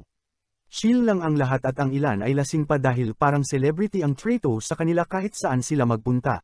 Pagkapasok pa lang nila sa kuweba ay agad nilang nakita ang mga Flame Fox at iniutos ni Aston sa isang kasama na gumamit ng defensive spell bago siya sumugod ng pabaya. Kinagat ng halimaw ang kanyang kamay na nagdulot ng matinding paso kaya natarante si Aston dahil hindi siya sanay sa sakit. Samantala, inatake rin ng mga Fox ang iba pang miyembro ng grupo at pakiramdam ni Aston ay napapaligiran siya ng mga inutil. Lumapit siya sa taong in charge sa defensive magic na hindi maayos makapag-focus ng mana dahil sa hangover. Inutusan ni Aston ang lahat na umatras at pagkalabas nila ng kuweba ay nagsimula silang magsisihan sa pagkabigo. Naisip ng defense guy na baka si Zenos ang talagang gumagamot sa kanila noon pa man. Tumanggi si Aston na paniwalaan ito dahil hindi naman niya napansin pero nagpasya siyang kumuha ng bagong healer na may tamang kwalifikasyon. Ilang linggo ang lumipas, bumalik sina Aston at ang kanyang grupo sa kuweba kasama ang healer na si Human. Sa kasamaang palad, handa na ang mga halimaw ngayon at agad silang inatake ng hindi inaasahan. Nablock man ni Aston ang mga atake ng halimaw, tinamaan naman ng fireball ang wizard ng grupo na tumagos sa depensa at nasugatan. Agad siyang ginamo ni Yuman pero napansin niyang kailangan itong isugod sa ospital. Samantala, nahihirapan si Aston na tamaan ang mga halimaw at mabilis siyang napapagod, na hindi niya maintindihan. Sinabi ni Yuman na kailangan na nilang umatras dahil mamamatay ang wizard kung tatagal pa sila, kaya napilitan si Aston na mag-utos ng pag-atras. Pagkalabas nila ng kuweba, sinisi ni Aston ang defense guy dahil sa kapalpakan pero sinabi ni Yuman na hindi ito kasalanan nito. Tinutukan ni Aston si Yuman at inutusan siyang gamutin agad ang wizard para makalaban uli. Pero tinanong siya ni Yuman kung totoo bang sinasabi niya. Sabi niya, tanging ang mga santo at mga high-level na healer lang ang kayang gumawa ng ganoong klaseng paggaling agad, at napaisip si Aston kung si Zenos nga ba ay gumagamot sa kanila mula sa ganoong kabigat na pinsala noon. Makalipas ang ilang sandali, bumalik siya sa lungsod kung saan sinalubong siya ng butler ng noble upang sabihing nabigo siya sa misyon at hindi na siya dapat magpakita pa uli sa lungsod. Natarante si Aston at nagmakaawa ng isa pang pagkakataon, sinisisi si Zenos sa kanilang pagkatalo. Binigyan siya ng butler ng isa pang tsansa at nagdesisyon si Aston na kunin muli si Zenos upang magamit ang kanyang talento at muling sumikat. Di nagtagal, nagtungo sina Aston at ang defense guy na si Gael sa squatter upang hanapin si Zenos. Nagpasya silang humingi ng tulong mula sa 3 demi-human na tribo. Una nilang pinuntahan ng tribong Lizardman at sinabi ni Aston kay Zaphia na hinahanap niya ang isang healer na nagngangalang Zenos na dumating sa squatter 2 buwan na ang nakakalipas. Natawa ng sobra si Zaphia nang marinig yun at nagsabing mukhang ang tanga si Aston para paalisan ang isang taong kasing galing ni Zenos. Na-offend ang pulang buhok at sinubukang bunutin ang kanyang espada pero umatras agad ng mapansing napapalibutan siya ng mga mandirigmang butiki. Sinabihan siya ni Zaphia na umuwi na lang dahil wala siyang oras, at pati si Zenos, para makipag-ayos sa mga katulad niyang tanga. Galit na galit si Aston sa narinig pero isang malamig na tingin mula kay Zaphia ang nagpaalala sa kanya ng agwat ng lakas nila kaya umatras siya agad. Pumunta siya sa tribo ng mga beastman at pinagtawanan din siya ni Linga bilang tanga na nagtanggal kay Zenos. Sinabi nitong ayaw niyang makipagnegosyo sa kagaya niya. At bago pa man makapagpakitang gilas si Aston, tinakat na siya ni Linga sa pamamagitan ng pagpapakita ng kanyang bilis. Sunod siyang pumunta sa tagwa ng mga orc at halos kaparehong tugon ang natanggap niya kay Lo, pero sa pagkakataong ito ay naging matalino siya at umalis na lang nang hindi nagyabang. Pagkalabas, nagwala si Aston dahil hindi siya makapaniwalang may ganitong impluensya si Zenos sa mga istinita. Biglang napansin ni Gael si Zenos na naglalakad kasama si Lily at lumapit silang dalawa para harapin siya. Nagmamagaling si Aston at sinabing tsamba lang na nakaligtas si Zenos ng mag-isa sa loob ng 2 buwan. Sagot ni Zenos, wala siyang oras makipagkwentuhan at tumuloy sa kanyang lakad, na lalong nagpagalit kay Aston. Sumigaw si Aston na pumunta siya roon para kunin muli si Zenos sa grupo. Malamig na tinanggihan ni Zenos, sabay sabing walang tatanggap sa isang trabaho na walang bayad at masamang kondisyon. Nainsulto ang pulang buhok at sinabing dapat magpasalamat si Zenos na makakasama siya sa isang sikat na grupo. Napabuntong hininga si Zenos at sinabing tutulong siya kung ganun sila kadesperado, pero sa pagkakataong ito ay sisingil siya ng tamang halaga para sa pagpapagaling at defensive spells. Nabigla si Aston at sinabihang wala siyang karapatang magdemand dahil wala naman siyang ibang mapupuntahan. Bigla namang dumating ang ilang tao mula sa iskinita at masayang kinausap si Zenos. Napalibutan agad siya ng mga tao at nalito si Aston sa nangyayari. Nang makaalis na ang lahat, nagpas siyang umuwi si Zenos at nagsimulang sigawan ni Aston habang pinapaalala sa kanya na siya ang kumuha sa kanya mula sa lansangan. Sawa na si Zenos sa ugali nito kaya diretsahan niyang sinabing uli na ang lahat. Umalis siya habang naiwan si Aston na galit at nagtangkang salakayin si Zenos. Pero bago pa siya makalapit ay tinamaan siya ng bala at tumilapon sa gilid ng kalsada. Tinawag siyang tanga ni Krishna dahil nagtangkang umatake sa harap ng Vice Commander ng Royal Guards. Nagulat si Zenos na makita siya roon at tinanong kung anong ginagawa niya sa bahagi ng iskinita. Sagot ni Krishna, hinahanap niya si Zenos at naligaw siya, pero ayos lang dahil natagpuan din niya ito. Habang nag-uusap sila, lalo pang nalito si Aston dahil may koneksyon si Zenos hindi lang sa mga pinuno ng iskinita kundi pati sa Royal Guard. Nang tumayo si Aston, sinabihan siya ni Krishna na inaaresto siya dahil sa tangkang pananakit. Sinisi agad ni Aston si Gael at tumakbong palayo na may balak gantihan si Zenos sa pambabalwala sa kanya. Makalipas ang ilang araw, nagtipon ang lahat sa bahay ni Zenos at pinag-usapan kung paanong nilapitan sila nina Aston at ng tauhan niya. Sinabi ng 3 pinuno kay Zenos na pinasundan nila ang 2 sakaling magdulot ng gulo, pero laking gulat nila nang bigla itong nawala ng walang bakas. Natuwa si Lily at inakalang sumuko na sila sa paghahanap kay Zenos. Pero biglang lumitaw si Carmela sa likuran niya at sinabing baka pumunta ang dalawa sa underground guild na tumatanggap ng kahit anong ilegal na trabaho kapalit ng tamang halaga. Natakot si Lily sa narinig pero sinabi ni Zenos na mahal maningil ang underground guild. Dagdag pa ni Carmela, kung ganun kadesperado si Aston para kunin siya, malamang ay gipit ito sa pera. Natuwa si Lily sa narinig pero sinabi ni Zaphia na may kakaibang beerang mercenaryo na tinatanggap kahit anong trabaho kahit walang bayad basta't may matugunang kondisyon. Kinagabihan, nakita ni Lily na gising pa si Zenos kaya gumawa siya ng tsaa at hinaplos ang ulo nito para mapakalma. Nakatulog agad siya at nang maitabi ni Zenos siya sa kama, nadatnan niya si Carmela sa labas na naghihintay. Hinimok siya nitong magsalita ng malaya tungkol sa kanyang grupo at sinabi ni Zenos na dapat ay sinuntok na lang niya si Aston noong nakita niya ito. Nagsimula nang magtanong si Carmela kung paano siya naging mahusay sa healing magic at sinabi ni Zenos na sinubukan niyang buhayin ang isang patay noong bata siya pero malupit siyang pinarusahan ng kanyang guro dahil doon. Nagulat si Carmela sa narinig dahil bawal ang rain emission at nagsimulang ikwento na may mga artificial life forms 300 taon na ang nakalipas noong buhay pa siya. Ikinwento niya ang tungkol sa mga nakakatakot na golem na ginamit ng Demon Army sa gyera laban sa tao. Nang matapos ang kwento, nagpas siyang matulog si Zenos. Bigla na lang yumanig ang lupa at lumipad si Carmela para tingnan ang nangyayari sa iskinita. Nakita niyang may ilang bahagi ng iskinita na nasusunog at isang dambuhalang golem ang nagwawala roon. Natakot siya at inakalang nausag niya ang iskinita sa pagbanggit ng mga golem. Winuwasak ng dambuhalang golem ang lahat ng madaanan habang nagtatakbuhan ang mga tao para sa kanilang buhay. Dumating si Zenos upang makita ito ng malapitan, at kasama niya si Carmela. Sabi ni Carmela, kainahinala na may sinaunang sandata na gaya nito na nasa lansangan ng iskinita, at nagtaka sila kung paano ito napunta roon. Biglang dumating ang 3 pinuno ng gang at natuwa si Zenos na ligtas sila. Sabi ng mga babae, hindi sila nasaktan ngunit malubhang nasugatan ang kanilang mga tauhan dahil sa halimaw. Tinanong nila si Zenos tungkol sa dambuhalang halimaw dahil hindi pa sila nakakita ng ganoon, at sinabi niya na isa itong artificial na nilalang na nilikha gamit ang magic na teknolohiya na akala'y wala na. Sabi ni Lo, iniulat ng isa sa kanyang mga orc na ang golem ay nagmula sa kailaliman ng iskinita, kaya't nagtaka si Zenos kung ang underground guild ang may gawa nito. Nagpasya siyang unahin muna ang pagpapagaling sa mga sugatan at inutusan ang 3 babae na tipunin ang lahat ng sugatan sa isang lugar. Nangako siya na pagbabayaran ng gumawa nito ang kanyang ginawa, ngunit mula sa malayo, pinapanood ng lalaking nagpadala ng golem ang nangyayari. Ang mamamaslang na si Guide ang nasa likod ng pag-atake. Tinanggap niya ang trabaho matapos siyang lapitan ni Eston para maghiganti, at halos wala siyang sinangil dahil mas interesado siya sa layunin ni Eston kaysa sa pera nito. Nang malaman niyang gusto lang ni Eston na ibuhos ang kanyang galit kay Zenos at sa mga taong malapit dito, natawa lang siya ngunit tinanggap ang alok dahil sapat na iyon upang masiyahan ang kanyang baluktot na pag-iisip. Ipinakita niya kay Eston ang golem core na kanyang dying develop at sinabi nitong sapat na ito upang tuluyang talunin si Zenos. Ngayon, pinapanood ni Guide ang paninira ng golem at iniisip na sapat na ang pinsala nito, pero hindi ito kasing bilis ng inaasahan niya.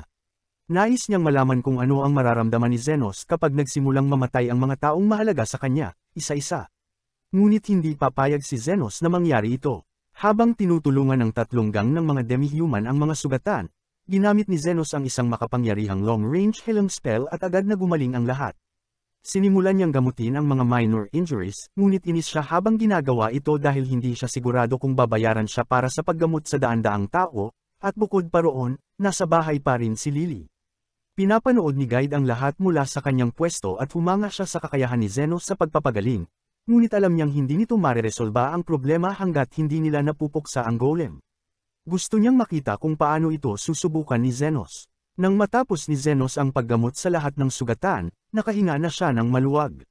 Tinitigan niya ang golem na patuloy pa ring naninira at naisip kung aalis din ba ito kapag nagsawa. Sabi ni Carmela, imposibleng mangyari iyon dahil hindi tumitigil ang mga golem hanggat hindi natatapos ang kanilang utos, at naniniwala siyang ang utos ng golem na ito ay wasakin ang mga iskinita. Napailing si Zenos sa narinig, pero sinabi ni Carmela na dapat imposible nang makagawa ng golem sa panahon ngayon. Ang mga high-purity magic stone na kailangan para sa golem core ay matatagpuan lamang sa pinakatimog na kontinente na dating teritoryo ng mga Demon Lord, at halos lahat ng ito ay nagamit na. Bukod pa roon, ang itim na sining ng mahika ay nalimot na ng panahon at ang mga materyales na kailangan upang makabuo ng golem ay napakabihira. Nagtaka siya kung sino ang may access sa lahat ng iyon. Sabi ni Zenos, wala nang saysay ang mag-isip patungkol doon dahil kailangan muna nilang sirain ang golem. Binalaan siya ni Carmela na delikado ito, pero nagboluntaryo pa rin ang mga babae na sumama sa kanya dahil hindi nila papayagang sirain ng halimaw ang kanilang tahanan. Tinanong ni Zenos si Carmela kung paano sirain ang isang golem, at sinabi nitong kailangang sirain ang core nito, kung hindi ay patuloy lang itong magre-regenerate. Ngunit ayaw sirain ni Zenos ang core dahil gusto pa niya itong ibenta. Pinangunahan niya ang mga babae palapit sa golem at sinabing ibigay ang lahat ng lakas nila. Sumugod ang mga ito at binigyan sila ni Zenos ng buffs, kaya't agad nilang naramdaman ang pagtaas ng kanilang lakas at bilis. Isang atake lang ay sapat na para magbitak ang binti ng golem at pabagsakin ito. Ngunit agad nitong nir-iper ang sarili at pinatalsik si Linga. Buti na lang naroon si Zenos para saluhin siya at ginamo niya agad ito, kaya parang hindi man lang siya nasaktan. Hindi ganoon kadali para kay Zenos dahil matagal na siyang walang laban, pero unti-unti siyang nakabawi habang nagpapatuloy ang labanan. Sinisikap niyang manatili sa tamang distansya mula sa mga babae upang epektibo ang kanyang mahika, at patuloy siyang nagpapalit-palit ng defensive at healing spells ayon sa pangangailangan. Samantala, patuloy na sinisira ng mga babae ang golem, at napansin ni Zenos na may kaunting delay ang regeneration nito. Inutusan niya ang mga babae na basagin ang parehong binti ng golem, at nang gawin nila ito, bumagsak ito. Ngunit huli na nilang napansin na may isang batang babae sa lugar na hindi na ilikas sa oras at babagsak ang golem sa kanya. Natarante si Zenos dahil hindi niya malinaw na makita ang bata upang gamitan ng defensive magic, kaya't sumugod siya agad upang protektahan ito. Hindi siya umabot bago bumagsak ang golem, pero sa gulat niya, mismong ang golem ang gumawa ng paraan upang protektahan ang bata. Nagtaka si Zenos sa nangyari, pero agad niyang sinuri ang golem habang tumatakbo palayo ang bata. Nang matapos niya ang pagsusuri, dumating si Carmela at sinabi niyang kakaiba ang kilos ng golem. Sinabi ni Zenos na hindi ito ganap na artificial, ang core ng golem ay nasa kaliwang bahagi ng dibdib nito, at hindi lang ito magic stone kundi si Eston mismo. Nakikita ni Guide ang lahat ng ito mula sa malayo at napapangiti siya sa sarili habang pinapanood si Zenos na unti-unting nabubunyag ang kanyang panlilinlang. Mga hindi perpektong magic stone lang ang meron siya, at ang pinakamabisang paraan para makagawa ng golem core gamit ang mga ito ay pagsamahin ito sa isang tao. Gayunpaman, ang mga golem na gawa sa ganitong paraan ay mahirap kontrolin. Pero inisip ni Guide na dahil si Eston ay isang hanggal na punong-puno ng negatibong emosyon, hindi na ito magiging ganoon kahirap kontrolin. Pinaniwala niya ang pulang buhok na kailangan niya ang magic stone para sa kanyang paghihiganti at pinagsama ito sa kanya upang malikha ang core ng golem. Ngayon gusto niyang makita kung kayang patayin ni Zenos ang isang matagal ng kaibigan para iligtas ang mga taga-slums. Subalit plano ni Zenos na harapin si Eston ng personal. Sinabihan niya ang mga babae na umatras dahil siya lang ang makakagawa nito at sumunod naman sila. Umalis din si Carmela dahil malapit nang sumikat ang araw, at naiwan si Zenos na mag-isa kasama ang golem. Sigurado siya na si Eston ay nasa loob pa rin nito. Sabi niya na parang hindi ka panipaniwala na ang isang makasariling tao tulad niya ay magliligtas ng bata. Pero naalala niya na ang dahilan kung bakit sabik si Eston sa pera ay dahil namatay ang kanyang kapatid na babae sa sakit at wala siyang perang pambili ng gamot. Tinanong ni Zenos kung naalala ba niya ang kanyang kapatid noong nakita niya ang batang babae, at inisip na baka may natitira pang pagkatao kay Eston, pero huli na ang lahat. Gumawa siya ng espada gamit ang mana at sumugod sa golem, tinaga ang parehong braso nito ng malinis. Habang umuungol ang golem, muli siyang sumugod at tinaga ito sa dibdib gamit ang buong lakas, kaya lumitaw si Eston na nakasiksik sa loob nito. Sinabi ni Zenos na ito na ang katapusan at pinutol siya ng walang pag-aalinlangan. Nagulat si Guide sa nakita dahil hindi niya inaasahang magiging ganito kawalang awa si Zenos, pero naunawaan din niyang baka ito ay paghihiganti para sa lahat ng masamang ginawa sa kanya. Nagpasya siyang umalis dahil sa pagkadismaya pero may nakita siyang kakaiba. Hindi lang pinapatay ni Zenos si Eston, pinapagaling niya rin ito ng sabay. Sinisira niya ang mga bahagi ng katawan ni Eston na pinagsanib ng magic stone at pinapalitan nito agad ng normal na katawan ng tao. Nakakapagod ito, pero patuloy pa rin si Zenos. Hindi makapaniwala si Guide sa kanyang nakikita, na may natitira pa ring lakas at galing si Zenos kahit nakagamot na ng daan-daang tao. Hindi niya may proseso na may isang taong ganoon kahusay, at nagsimulang magbago ng plano.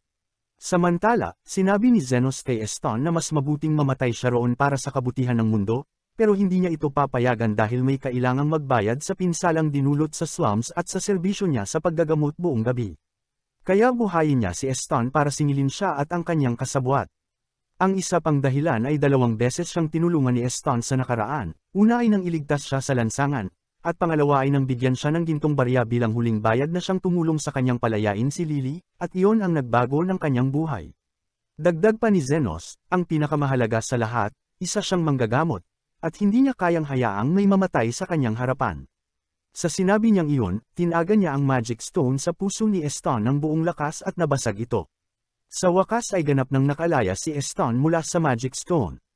Nakaluhod, inamin niyang napakahusay ni Zenos na para bang gusto niyang masuka. Nakita niya si Zenos na tumutulong sa mga demi-human na babae, at ngayon napagtanto niya na ganoon din ang ginagawa nito sa kanilang grupo noon. Bumagsak siya sa lupa at nagmakaawa ng tawad kay Zenos kahit hindi siya karapat-dapat. Sinabi ni Zenos sa kanya na tumayo na, pero ayaw tumayo ni Eston hanggat hindi siya napapatawad. Sinabihan siya ni Zenos na magmadali dahil kailangan pa niya siyang suntukin sa mukha. Napatanga si Eston, pero ginamit ni Zenos ang huling bahagi ng kanyang mana para palakasin ng 10 beses ang kanyang suntok. Habang paatras siyang naglalakad, ngumiti si Zenos ng kakaiba at sinabing isa pang dahilan kung bakit hindi niya ito pinatay kanina ay dahil hindi pa niya ito nasusuntok. Sa sinabi niyang iyon, sinuntok niya si Eston ng buong lakas at pinatalsik ito palayo. Makalipas ang ilang minuto ay bumalik ang ulirat ni Eston at nakita niya si Krishna sa tabi niya. Tinanong niya kung nasaan si Zenos at sinabi niyang nakasalubong niya ito at ikinwento sa kanya ang lahat. Sabi niya na isang himala na walang nasaktan sa insidenteng ito at habang buhay na may utang na loob si Eston kay Zenos. Pagkatapos ay inaresto niya si Eston para sa mahabang listahan ng mga krimen, at dinagdag pa ang public indecency. Doon lang napagtanto ni Eston na hubad pala siya. Binigay ni Krishna ang mensahe ni Zenos, kinuha niya ang espada ni Eston para maibenta at ipambayad sa mga pinsala. Na-realize ni Eston na wala na talaga siyang natira, pati damit wala na. Pero may iniwan si Zenos na pamamaalam, isang gintong barya, tulad ng ibinigay sa kanya noon. Sabi ni Krishna na ayaw na siyang makita ni Zenos kailanman, at napaiyak si Eston na parang bata nang marinig yun. Samantala, pagod na si Zenos habang pauwi pero nasalubong niya ang mga demi-human na babae at ay nalalayan siya kahit sinabi niyang ayos lang siya. Pagdating nila sa bahay, agad na nagbuhos ng tsaa si Lily para sa kanya bilang pagbati sa pagbabalik, dahil sigurado siyang babalik siyang ligtas. Ilang araw ang lumipas, binisita ni Krishna si Zenos upang sabihin sa kanya ang tungkol sa investigasyon ng insidente sa Golem. Sabi niya, wala pa rin silang solidong ebidensya pero naniniwala sila na ang nasa likod ng Golem ay ang lalaking tinatawag na Guide. Nangako si Zeno na hahanapin niya si Guide balang araw at kukunin ang lahat ng utang nito kasama ang tubo. Pero sabi ni Kish, magiging mahirap yun dahil wala itong iniwang bakas at ang gusaling pinagtapuan nila ni Aston ay nilinis at inabandona bago pa ito matagpuan ng mga kabalyero. Sabi ni Zaphia na nag-imbestiga rin siya at nalaman na kamakailan lang sumali si Guide sa underground guild at madalas ay nag-iisa lang ito kumikilos. Nakarinig rin si Linda ng parehong mga kwento at sabi ni Lo normal na gawain sa underground guild na huwag makialam sa buhay ng iba. Naniniwala siyang wala ring masyadong malalaman kahit tanungin nila ang mga tao roon. Sabi ni Krishna na isinama na nila si Guide sa wanted list at kasalukuyang tinutugis ng mga kabalyero. Pero dahil napakagaling niyang magtago ng kanyang bakas, maaaring wala pa rin silang matagpuan. Gayunman, naniniwala ang 3 babaeng boss na lalabas din si Guide sa kanyang pagtatago at magiging abala ito sa hinaharap. Sinabi ni Krishna sa kanila na tigilan ang paghulang wala sa lugar dahil hindi ganoon gumagana ang mga bagay. Tinawag naman nila siyang hipokrito dahil pati siya ay humuhula lang din. Sabi ni Krishna na may sapat siyang karanasan at impormasyon para bumuo ng teorya na iba sa basta paghula lang. Sabi ni Zenos sa mga babae na mabuti at nag-aaway sila ng sibilisado. Pero pinayuhan niya silang magharap-harap habang nag-uusap dahil naiilang na siya. Sabi ni Krishna na isa siyang iginagalang na Royal Knight at hindi pwedeng makaupo sa iisang mesa kasama ang 3 pinuno ng gang.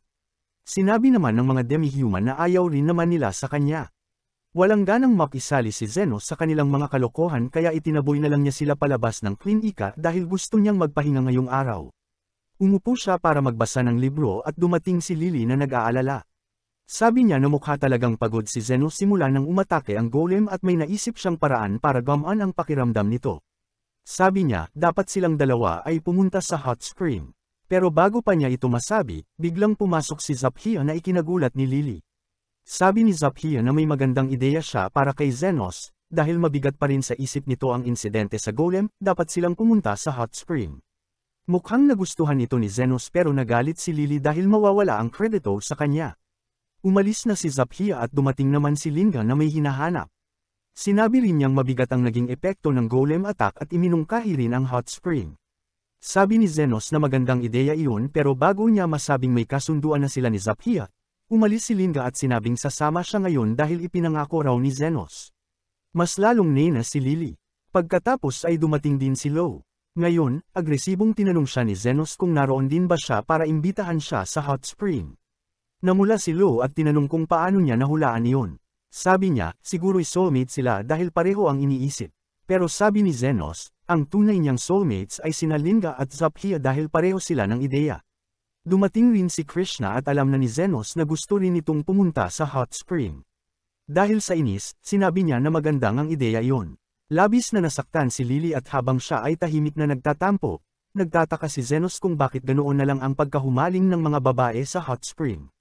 Tinanong niya si Lily kung ano ang sinasabi nito kanina at sumigaw ito na wala naman daw yun. Biglang dumating si Carmela at tinukso si Lily na natalo siya ng lahat ng karibal niya.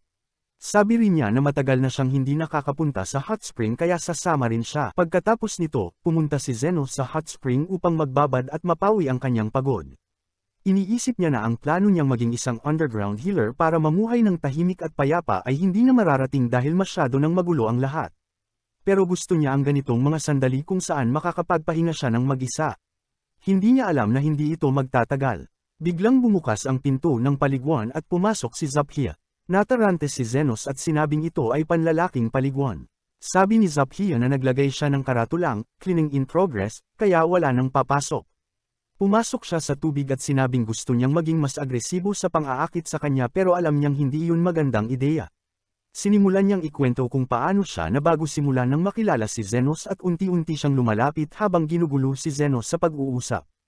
Napansin iyon ni Zenos at nagdesisyon si Zaphia na maging agresibo na nga habang pinipilit niyang mapalapit kay Zenos. Dumating rin si Linga at biglang lumundag kay Zenos, sinasabing nahihilo siya. Pero si Zaphia ang sumalo sa kanya at nagsimula silang mag-away. Biglang lumitaw si Lo mula sa tubig at sinabing hinihintay niya si Zenos sa loob ng paliguan. Inatake siya ni Linga at Zaphia at habang nag-aaway silang tatlo, tumalikod na lang si Zenos dahil gusto lang niya ng katahimikan. Biglang pumasok si Krishna at sinigawan ang mga demi-human girls na wala silang kahihiyan dahil nasa panlalaking paliguan sila. Sinabihan siya ng mga babae na tumigil sa pagpapanggap dahil alam nilang nandoon din siya para kay Zenos.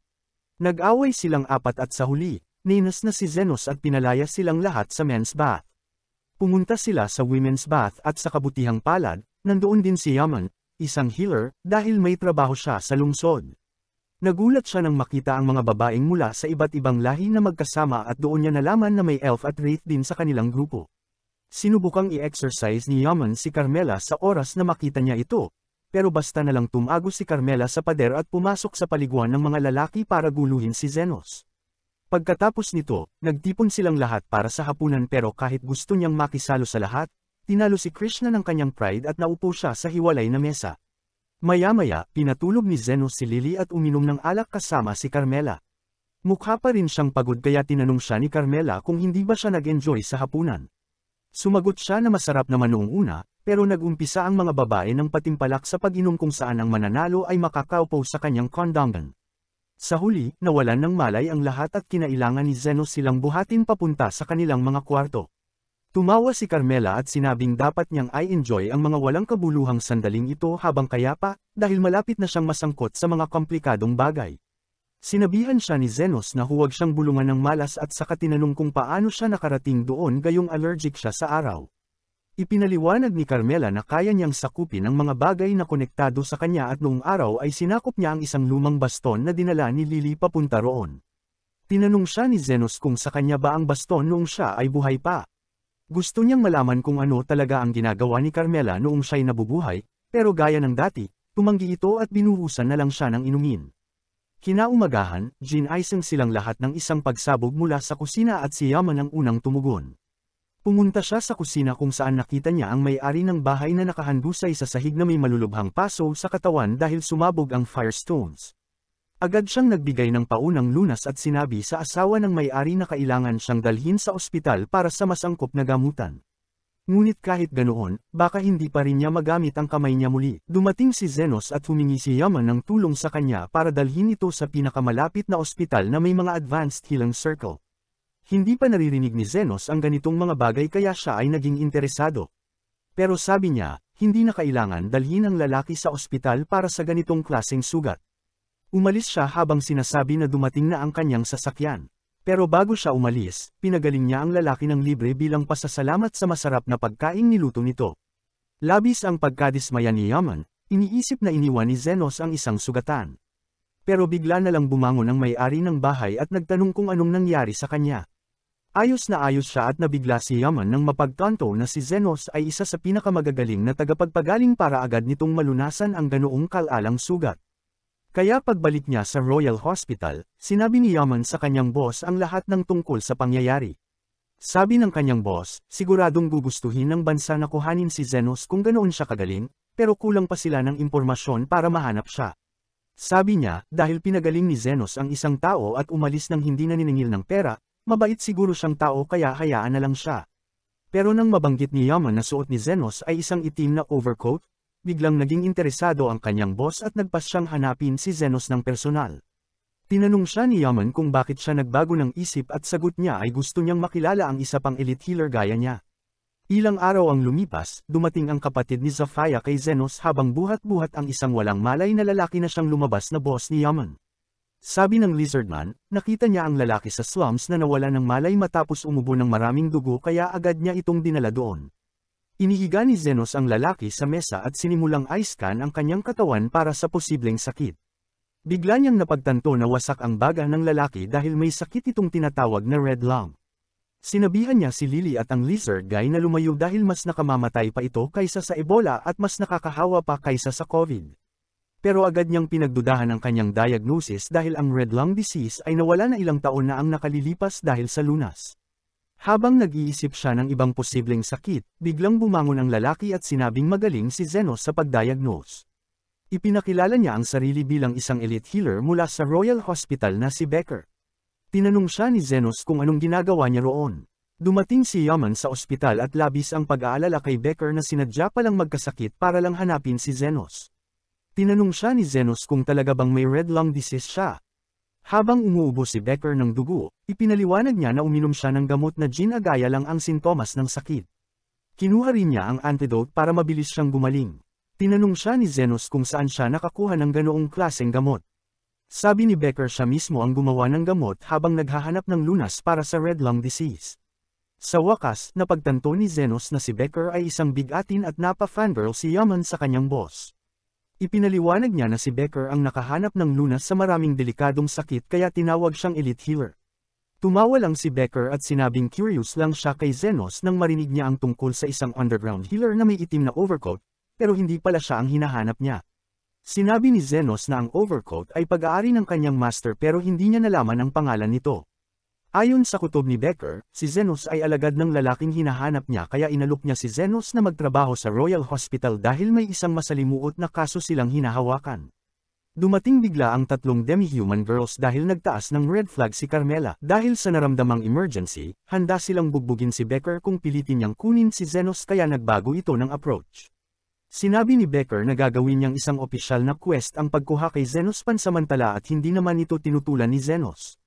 Hindi natuwa ang mga babae pero sabi ni Zenos, kailangan na niya ngayon ng mga elite healer sa panig niya dahil lantad na siya at higit pa roon, naalala niya na ang gamot para sa red lung disease ay ipinamigay noon sa mga slums ng libre. Gusto niyang bayaran ang utang na loob na iyon. Bukod pa rito, mukhang kilala ni Becker ang kanyang guro at gusto niyang malaman pa ang tungkol dito.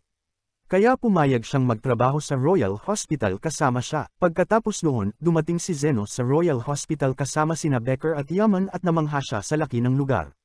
Sabi niya, masyado itong malaki at maliwanag para sa kanyang panlasa at nagtanong kung wala ba silang madidilim at kainahinalang mga silid dahil doon siya pinakakomportable. Hindi gusto ni Yaman ang vibes niya pero sinabi ni Becker na dapat muna silang pumunta sa kanyang opisina bago pag-usapan ang iba pa. Ang opisina ay madilim, kainahinala, at mukhang hindi maayos ang pamamalakad kaya natuwa si Zenos at pakiramdam niya ay parang nasa bahay siya. Pagkatapos ay dumiretso si Becker sa pakay. Sinabi niya kay Zenos na kinintrotes siya para mag-imbestiga ng mga nawawalang tao. Sabi ni Zenos na hindi iyon ang kanyang espesyalisasyon pero sinabi ni Becker na kailangan lang niyang magtanong-tanong dahil bilang isang special research student, malaya siyang dumalo sa iba't ibang programa basta't may maayos na rekomendasyon na hindi pwedeng gawin ng mga normal na estudyante. Naiintindihan ni Zenos na magiging madali ang pagkuha ng impormasyon pero nag-aalala siya na baka matuklasan ng iba ang tunay niyang pagkatao. May nakahanda ng cover story si Becker para sa mga ganoong kaso at sinabi niya kay Zenos na magpanggap lang siyang isang bihasang healer na bumalik mula sa ibang bansa at dahil may elite healer na sumusuporta sa kanya, walang magdududa sa kanya. Pagkatapos nito, pumunta si Zenos sa dorms at nagulat siya nang salubungin siya ni Lily ng "Welcome home." Tinanong niya kung anong ginagawa nito doon at ipinaliwanag ni Yaman na pinapayagan ang mga miyembro ng pamilya na tumira sa dorms. Ipinagmamalaki ni Lily na siya ang asawa ni Zenos pero pinaalalahanan siya ni Yaman na opisyal siyang nakatala bilang kanyang nakababatang kapatid. Nagpasalamat si Zenos kay Yaman sa pag-asikaso ng papeles para madala si Lily doon dahil nag-aalala talaga siya sa kanya. Umalis na si Yaman pagkatapos nito. Nang silang dalawa na lang, nagsimulang kumilos si Lily na parang asawang sabik sa atensyon ng kanyang asawa at tinanong ni Zenos kung sino ang nagturo sa kanya ng ganito. Ang halatang sagot ay si Carmela na nakatira na rin kasama nila at nagdulot ng ilang problema. Binalaan siya ni Zenos na sa dami ng healer doon ay baka ma-exercise siya sa oras na may makakita sa kanya, pero sagot ni Carmela ay gusto niyang mamuhay ng mapanganib. Kinabukasan, nag-almusal si Zenos kasama si Yaman sa cafeteria at tinanong niya kung paano makakuha ng healer license. Sabi ni Yaman, kailangan muna niyang mag-enroll sa prep school para mapabuti ang kanyang batayan, pagkatapos ay pumasok sa isang rehistradong ospital para mag-aral ng ilang taon. Pagkatapos, kung papasa siya sa exam ng ospital, pwede na siyang maging lisensyadong healer. Nagulat si Zenos sa narinig at sabi niya na sobrang galing pala ng mga lisensyadong healer. Hindi makapaniwala si Yaman sa kawalan niya ng kaalaman sa sarili niyang kakayahan. Ipinaliwanag niya na kapag may lisensya na ang isang healer, pwede na silang magtrabaho sa Royal Hospitals o maging adventurer. Ang iba ay nagtatrabaho direkta para sa militar o mga maharlika. Kapag may sapat ng karanasan, pwedeng kumuha ng pagsusulit para tumaas ang kanilang ranggo. Sumakit ang ulo ni Zenos sa dami ng proseso at tinanong si Yaman tungkol sa nawawalang tao na kailangan niyang hanapin. Ibinunyag ni Yaman na ang nawawala ay ang kanyang senior na si Alfred, isang advanced healer at deputy head ng lab kung saan siya nagtatrabaho. Patuloy siyang pinupuri ni Yaman, sinasabing mabait at matalino si Alfred at may mahalagang papel sa pagdevelop ng mahahalagang gamot kasama si Becker. Tinanong ni Zenos kung may lead na siya, pero bago pa makasagot si Yaman, pumasok sa hall ang isang grupo ng mga healer na pinangungunahan ng isang kagalang-galang na matandang lalaki. Tinanong siya ni Zenos kung sino iyon at sinabi ni Yaman na si Professor Goldrun iyon, ang vice director ng hospital at isang class 7 advanced healer. Nagtanong si Zenos kung ano ang ibig sabihin ng class 7 at ipinaliwanag ni Yaman na ang mga beginner, intermediate, at advanced healer ay hinahati sa 7 klase. Ang class 7 advanced healer ang pinakamataas na ranggo na pwedeng makamit sa normal na paraan at pagkatapos nito, pwedeng maging elite healer. Humanga si Zenos at sinabi ni Yaman na dahil matanda na ang hospital director, si Goldrun na ang may pinakamaraming kapangyarihan sa ngayon. Gayunpaman, nagbago na ang lahat mula nang siya ang namahala at mga mayayamang kliyente na lang ang nabibigyan ng maayos na gamutan. Dagdag pa ni Yaman, mas interesado si Goldrun sa pampulitikang karera kaysa sa pagpapahusay ng kanyang healing skills. May mga chismis pa nga na nakarating siya sa class 7 dahil sa koneksyon niya sa mga pangunahing maharlika. Nagdesisyon si Zenos na lumayo sa kanya, pero sabi ni Yaman na hindi iyon posible dahil isa si Goldrun sa mga pinaghihinalaan sa kaso ni Alfred. Nangangalap siya ng mga talentadong healer para mapalakas ang kanyang posisyon at hiningi niya kay Becker na hiramin si Alfred dahil siya ang nagpondo sa research nito. Kailangan ni Becker bayaran ang utang na loob at gusto rin ni Alfred na mas mapalawak ang kanyang karanasan. Pero isang buwan matapos siyang magtrabaho kay Goldrun, bigla siyang nawala at sinasabi ni Goldrun na wala siyang alam tungkol dito. Naiintindihan ni Zenos pero gusto niyang malaman kung paano siya makakalapit kay Goldrun. Sabi ni Yaman, habang nagpapakita siya ng husay sa iba't ibang larangan, si Goldrun mismo ang lalapit sa kanya. Hindi naniniwala si Zenos dahil mababa pa rin ang tingin niya sa sarili pero bago pa siya maliwanagan ni Yaman, dumating ang isang pulang buhok na mayabang na lalaki na si Cress at sinimulang bastyusan si Yaman ng walang dahilan. Pagkaalis nito, tinanong ni Zenos kung ano ang problema ng lalaking iyon at sabi ni Yaman ay dati niya itong kaklase pero nang makuha siya ng grupo ni Goldrun ay naging sobrang mayabang na siya. Sa huli, nagpa siya si Zenos na pumasok sa kanyang klase at habang naglalakad ay naalala niya kung paano sila sinanay ng kanyang master, siya at ang isa pa niyang kaibigan, upang maging mga healer na hindi lang nagpapagaling ng sugat kundi pati ng buong mundo. Naputol ang kanyang pagninilay nang magsimula ang leksyon at nagsimulang magturo ang propesor tungkol sa undead monsters. May kaalaman na si Zenos tungkol dito dahil sa kanyang adventuring days pero humanga siya sa sistematikong pamamaraan ng ospital. Pagkatapos, nagsimulang talakayin ng propesor ang tungkol sa mga wraith, ang pinakamataas na antas ng undead monsters. Sabi niya, kaunti lang ang alam tungkol sa kanila dahil bihira sila at kadalasan ay nauubos ang mga party na sumusubok lumaban sa kanila. Ipinaliwanag niya na kung makatagpo ka ng isang wraith, dapat kang tumakbo palayo, at kung kaya nitong magsalita, mas delikado ito. Ikinagulat ito ni Zenos dahil ang kanyang kasambahay ay isang wraith, kaya nagpa siyang huwag itong ipaalam kan inuman para maiwasan ang gulo. Tinanong ng propesor kung may sinuman sa klase ang may karanasan sa pakikipaglaban sa undead monsters. Tumayo si Cress, isang pulang buhok, at nagyabang na nakatalo na siya ng 30 multo sa kanyang karera. Tumingin siya kay Zenos at tinanong kung nakalaban na ba siya ng mga multo. Naisip ni Zenos na kumuha ng kaunting atensyon ngunit hindi labis, nakatalo na siya ng humigit kumulang 50 multo ng sabay-sabay. Sinabi niya na kaya niyang harapin ang mga ito ng sabay-sabay hanggang 30. Nagulat ang lahat at tinanong siya ng propesor ng karagdagang detalye. Sinabi ni Zenos na kung pupunta sila sa underground dungeon, mas marami pa ang mga multo roon kaysa lamok. At ang pinakamabilis na paraan para talunin ang mga ito ay gumamit ng healing spell sa kanilang lahat. Lalong namangha ang propesor dahil kahit ang mga gold rank adventuring party ay takot pumunta sa dungeon, pero parang wala lang ito kay Zenos. Naiinggit si Cress at sinundan si Zenos sa susunod na lektura para makabawi. Ang lektura ay tungkol sa healing circles, pero sa tingin ni Zenos ay walang saysay iyon dahil kaya niyang pagalingin ang mga pasyente bago pa man siya makaguhit ng bilog. Sa pagtatapos ng lektura, humingi ng boluntaryo ang propesor at tumayo si Cress para magpakitang gilas. Pagkatapos niyang mapahanga ang propesor, hinayla niya si Zenos sa harap. Isa lang ang alam ni Zenos na magic circle na itinuro sa kanya ng kanyang guro, kaya iyon ang iginuhit niya sa pisara. Tumawa si Cress dahil hindi niya iyon nakita kailanman, pero nabaliw ang propesor nang mapagtanto niyang hindi ito healing circle kundi regeneration circle. Sinabi ni Zenos na medyo kakaiba ito dahil nagpapalago ito ng nawawalang organ ng random. Lalo pang namangha ang propesor at sinabing walang tao ang makakagamit nito dahil sobrang taas ng kailangan nitong mana, pero ipinakita ni Zenos kung paano ito gawin. Nabaliw sa tuwa ang propesor at sinubukang i-recruit si Zenos sa kanyang laboratorio. Habang nagdadahilan si Zenos, lalong nainggit si Cress. Kalaunan, kumalat ang balita tungkol kay Zenos hanggang kay Goldrun, pero hindi siya ito sineryoso dahil isa lang itong special research student. Biglang dumating ang isang tauhan niya at sinabing may mga multo sa lokal na sementeryo. Inutusan ni Goldrun na magpadala ng team ng mga healer para asikasuhin ito, at isama si Zenos para malaman kung kaya nga nitong lumaban sa 30 multo. Pinangunahan ni Cress ang team ng mga healer papunta sa sementeryo pero kalahati sa kanila ay napaihi sa takot nang makita ang mga multo. Nag-chant sila ng buong spell at pinaalis isa-isa ang mga multo. Pero iniisip ni Zenos na sobrang hindi ito epektibo. Sinabi ni Yaman na natural lang iyon isipin ni Zenos. Samantala, sumuko ang lahat ng healer. Nagtipon sila sa isang lugar at lumapit ang mga multo sa kanila, pero iyon talaga ang gusto ni Zenos, kaya ginamit niya ang high heal spell para talunin silang lahat sabay-sabay. Nagulat ang lahat pero agad namang inagaw ni Cress ang kredito gaya ng pag-aagaw niya sa cream ni Goldrun. Sinabi niyang siya ang tumalo sa mga multo at naniwala ang lahat, kahit sinabi ni Yaman na si Zenos talaga ang tumalo. Hindi ito ininda ni Zenos, at kahit sigawan pa siya ni Cress na hinding-hindi siya tatanggapin, wala siyang pakialam. Nina si Cress at paalis na sana pero sinabi ni Zenos na hindi pa tapos ang laban sa mga halimaw.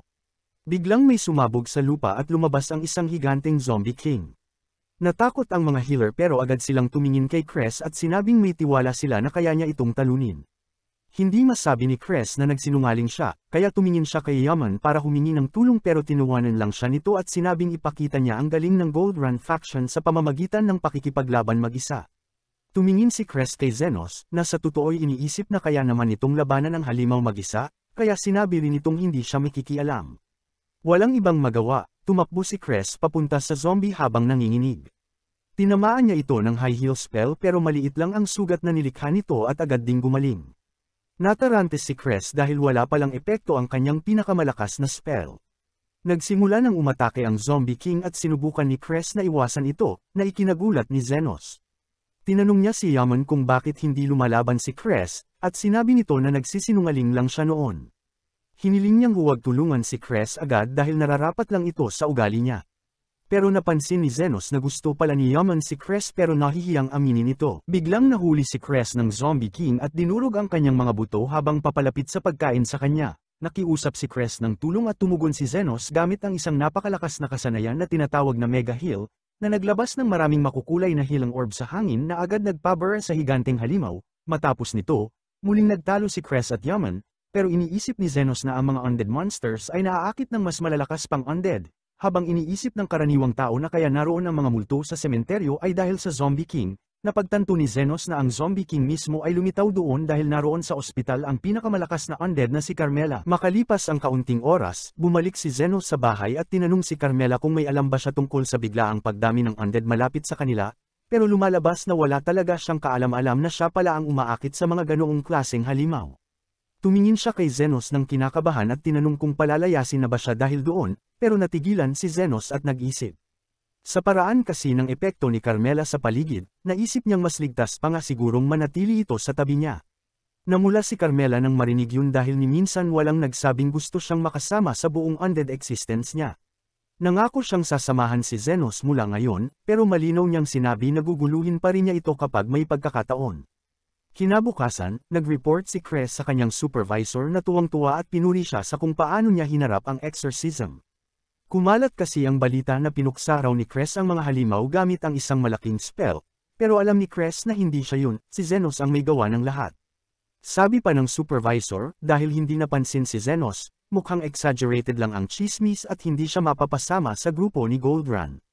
Pwede sanang manahimik si Cress at angkina ng lahat ng papuri, pero kinain siya ng konsensya kaya nagsabi siya ng totoo, si Zenos ang pumatay sa undead at sa Zombie King, at nakita niya mismo. Pagkaalis niya sa opisina, pakiramdam niya bagsak ang reputasyon niya sa pag-amin ng kasinungalingan, pero iniligtas siya ni Zenos at ngayong nagsabi na siya ng totoo, kampante si Cress na makakapasok si Zenos sa research lab, at para sa kanya, sulit na yun. Maya-maya, dumaan si Becker at masayang sinabi kay Zenos na gusto na siyang makilala ng research team ni Goldrun. Masaya si Zenos pero nagulat din dahil inakala niyang inangkin ni Cress ang lahat ng kredito. Pero ibig sabihin nito, nalampasan na niya ang unang pagsubok para mapalapit kay Goldrun, na malaking hakbang. Binalaan siya ni Becker na huwag munang magdiwang dahil may interview pa sa isang professor, at ibang klaseng hamon na naman yun. Hindi maintindihan ni Zenos kung bakit ang daming kailangang pagdaanan para lang makapasok sa research faction, pero paliwanag ni Becker, malaki ang impluensya ni Goldrun at tihikan ito sa pinapapasok niya. Nagtanong si Zenos kung bakit ganun kalaki ang kapangyarihan ni Goldrun kung isa lang naman siyang advanced healer. Hindi ba't dapat si Becker na mas mataas ang ranggo ang mas may impluensya? Tumawa si Becker at sinabing hindi laging mahalaga ang mga titulo pagdating sa tunay na kapangyarihan, lalo na't nakuha niya lang ang ranggo niya sa breakthrough sa drug research, hindi sa politika. Hindi masyadong gets ni Zenos ang political side ng bagay, pero sinabi niyang pupunta na siya sa paanyaya ni Goldrun, at binati siya ng iba ng good luck. Pagdating niya sa meeting room, pagkatapos ng maikling pagpapakilala ni Goldrun, agad siyang tinanong kung ano ang maya-alok niya. Sagot lang ni Zenos, healer ako, kaya nagpapagaling ako, pero hindi natuwa si Goldrun. Sabi niya, masyadong basic ang sagot na yun. Kayang gawin ng kahit sinong healer ang magpagaling, pero dapat daw ay mas mataas ang inaasinta ni Zenos. Binanggit niya na malaki ang papel ng mga healer sa bansang ito, at baka nga hindi na-exist ang bansa kung wala sila. Pero ang mga elite lang ang tunay na nakikinabang sa lahat ng sakripisyo. Kaya layunin ni Goldrun na makapasok sa pinakamataas na antas, hindi para ayusin ang mundo kundi para makinabang sa sistema. Para sa kanya, ang halaga ng tao ay nakadepende sa kung gaano siya kapakinabang, at ayaw niyang magsayang ng oras sa mga taong walang maiaambag. Pagkatapos ay lahad ang madilim niyang pananaw, inutusan niya si Zenos na ulitin ang magic circle na ipinakita niya sa klase para ma-evaluate siya ng maayos. Hindi alam ni Zenos kung paano makakatulong yun pero sumunod na lang siya. Pagkatapos suriin ni Goldrun ang circle, tumayo ito at sinabing simula bukas, opisyal ng parte ng kanyang lab si Zenos. Kinabukasan, naglalakad si Zenos sa hallway nang dumaan ang research group ni Goldrun sa maayos na pila. Nakita niya si Cress sa dulo na kumaway at sinabihang sumama na siya sa pila. May ngiti pa itong binati siya at sinabing welcome to the group, pero paalala niyang siya pa rin ang nauna kaya dapat igalang siya ni Zenos bilang senior. Tinatanong ni Zenos kung bakit niya pa sinabi ang totoo noon gayong pwede naman niyang protektahan ang reputasyon niya. Umamin si Cress na dahil sa konsensya, pero naisip rin niyang baka makisakay sa alon ni Zenos para sa sariling pakinabang. Na-appreciate ni Zenos ang katapatan pero iniisip niya ngayon kung ano itong kakaibang pila. Paliwanag ni Cress, bahagi ito ng routine ni Goldrun, ang daily patient rounds. Nagtanong si Zenos kung kailangan talaga ng buong grupo para lang mag-check sa isang tao, pero ito raw ay para lang sa appearance. VI pass ang mga pasyente ni Goldrun kaya kailangan ng drama. Hindi naman sumali si Zenos para sa mga ganitong bagay, nariyan siya para alamin ang mga sekreto ni Goldrun at hindi niya magagawa yun kung nasa hulihan siya. Kaya tahimik siyang lumakad paunahan. Sinabi ng pasyente kay Goldrun na masakit ang paa niya mula kahapon, kaya tiningnan ito at napansin na simpleng pailay lang. Kailangan niya ng 3 assistant para dito. Hindi agad gets ni Zenos ang ibig sabihin noon, pero nakita niyang gumamit ng spell si Goldrun at hinigop ang enerhiya ng 3 estudyante malapit sa kanya. Inilagay niya ang enerhiyang iyon sa paa ng pasyente at gumaling ito, pero halatang napagod ang mga estudyanteng ginamit. Agad bumalik si Zenos kay Cress at tinanong kung anong klaseng spell ang ginamit ni Goldrun. Paliwanag ni Cress, ang specialty ni Goldrun ay Health Transfer Magic, isang klase ng mahika na naglilipat ng life force mula sa isang tao papunta sa iba, kaya posibleng gamutin ang malalaking pinsala kahit hindi malakas ang caster. Para sa mga seryosong sugat, kailangan ng mas maraming life energy kaya hinahati ito sa ilang tao, at ang karaniwang side effect lang ay pagkapagod. Interesado si Zenos at naintindihan na niya kung bakit napapaligiran si Goldrun ng maraming healer, pero may dagdag pa si Cress. Kumakalat ang balita na baka magretiro na si Director Shelbard at si Goldrun ay nagsisimula ng mag-ipon ng boto para sa leadership race. Nagpasalamat si Zenos sa info at habang nag-uusap sila, tinanong niya kung kilala ba ni Cress si Alfred. Tumango si Cress at sinabing kilala niya, pero hindi niya gusto yun. Naimbitahan daw si Alfred sa isa sa mga fancy dinner party ni Goldrun at pagkatapos noon ay bigla na lang nawala. Nagtanong si Zenos kung anong klaseng party yun at sagot ni Cress, exclusive dinners yun para sa mga top subordinate ni Goldrun at malaking bagay ang maimbitahan, pero mula noon ay wala nang nakabalita kay Alfred. Ikinwento lahat ni Zenos kay Becker, iniisip na baka sapat na ito, pero sabi ni Becker malayo pa sila. Pinapatunayan lang nito na may kinalaman si Goldrun sa pagkawala ni Alfred pero kulang na kulang pa ito bilang ebidensya. Kailangan ni Becker na umangat si Zenos, makuha ang tiwala ni Goldrun, at maimbitahan sa isa sa mga dinner party. Kapag nagawa niya yun, handa si Becker na dagdagan ng bayad sa kanya. Pumayag si Zenos na ipagpatuloy ang investigasyon kahit na umaasa siyang makauwi, sa isang kondisyon, kapag tapos na ang lahat ng ito, kailangang sabihin ni Becker ang buong katotohanan tungkol sa dating guro ni Zenos, anuman ang kalabasan. Sa parehong oras, sa squatter, abala si Linga sa pagkalikot ng kondado ng klinika ni Zenos, at matapos ang kaunting pagsisikap, nabuksan din niya ito.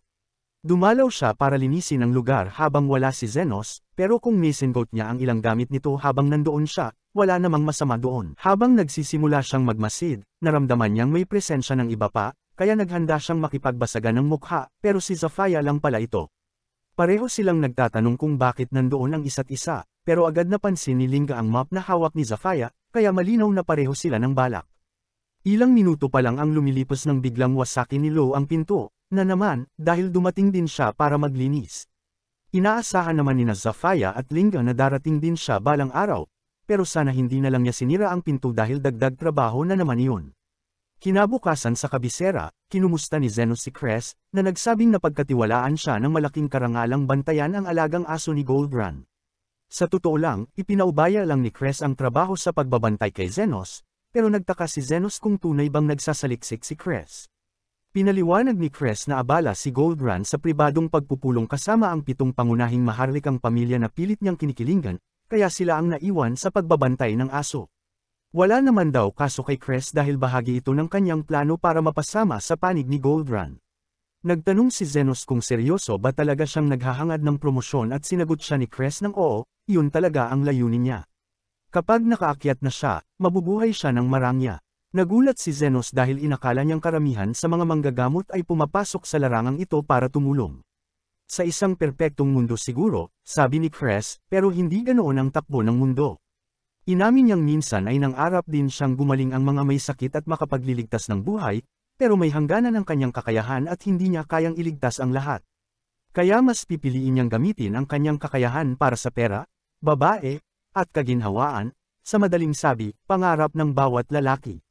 Biglang lumapit ang isang lalaking nagngangalang Bones at tinanong si Cress kung siya na naman ba ang na-assign sa pagbabantay ng aso ni Goldrun. Nagkibit-balikat lang si Cress at sinabing ginagawa lang niya ang kinakailangan pero hindi naniwala si Bones. Sabi niya, hindi sapat ang pagsusupa kay Goldrun para umasenso sa buhay. Matapos ang payo, umalis siya at nagtanong si Zenos kung sino iyon. Sabi ni Cress, si Bones ay unang sekretaryo ni Goldrun. Hindi makapaniwala si Zenos na may posisyon ang ganoong klaseng tao, pero ayon kay Cress, matagal na silang magkaibigan ni Goldrun kaya kahit tamad, pasado na. Eksaktong-eksakto, sumigaw bigla si Bones ng pangalan ni Cress, malamang narinig ang paninira, at bigla na lang naghagis ng bote sa kanya. Buti na lang lasing si Bones kaya hindi siya tinamaan, pero bumagsak ito sa tabi ng aso ni Goldrun at natakot ito, kaya tumakbo palayo. Natarante si Cress dahil kung mawala si Madam Milk, baka siya pa ang ilibing ng buhay ni Goldrun.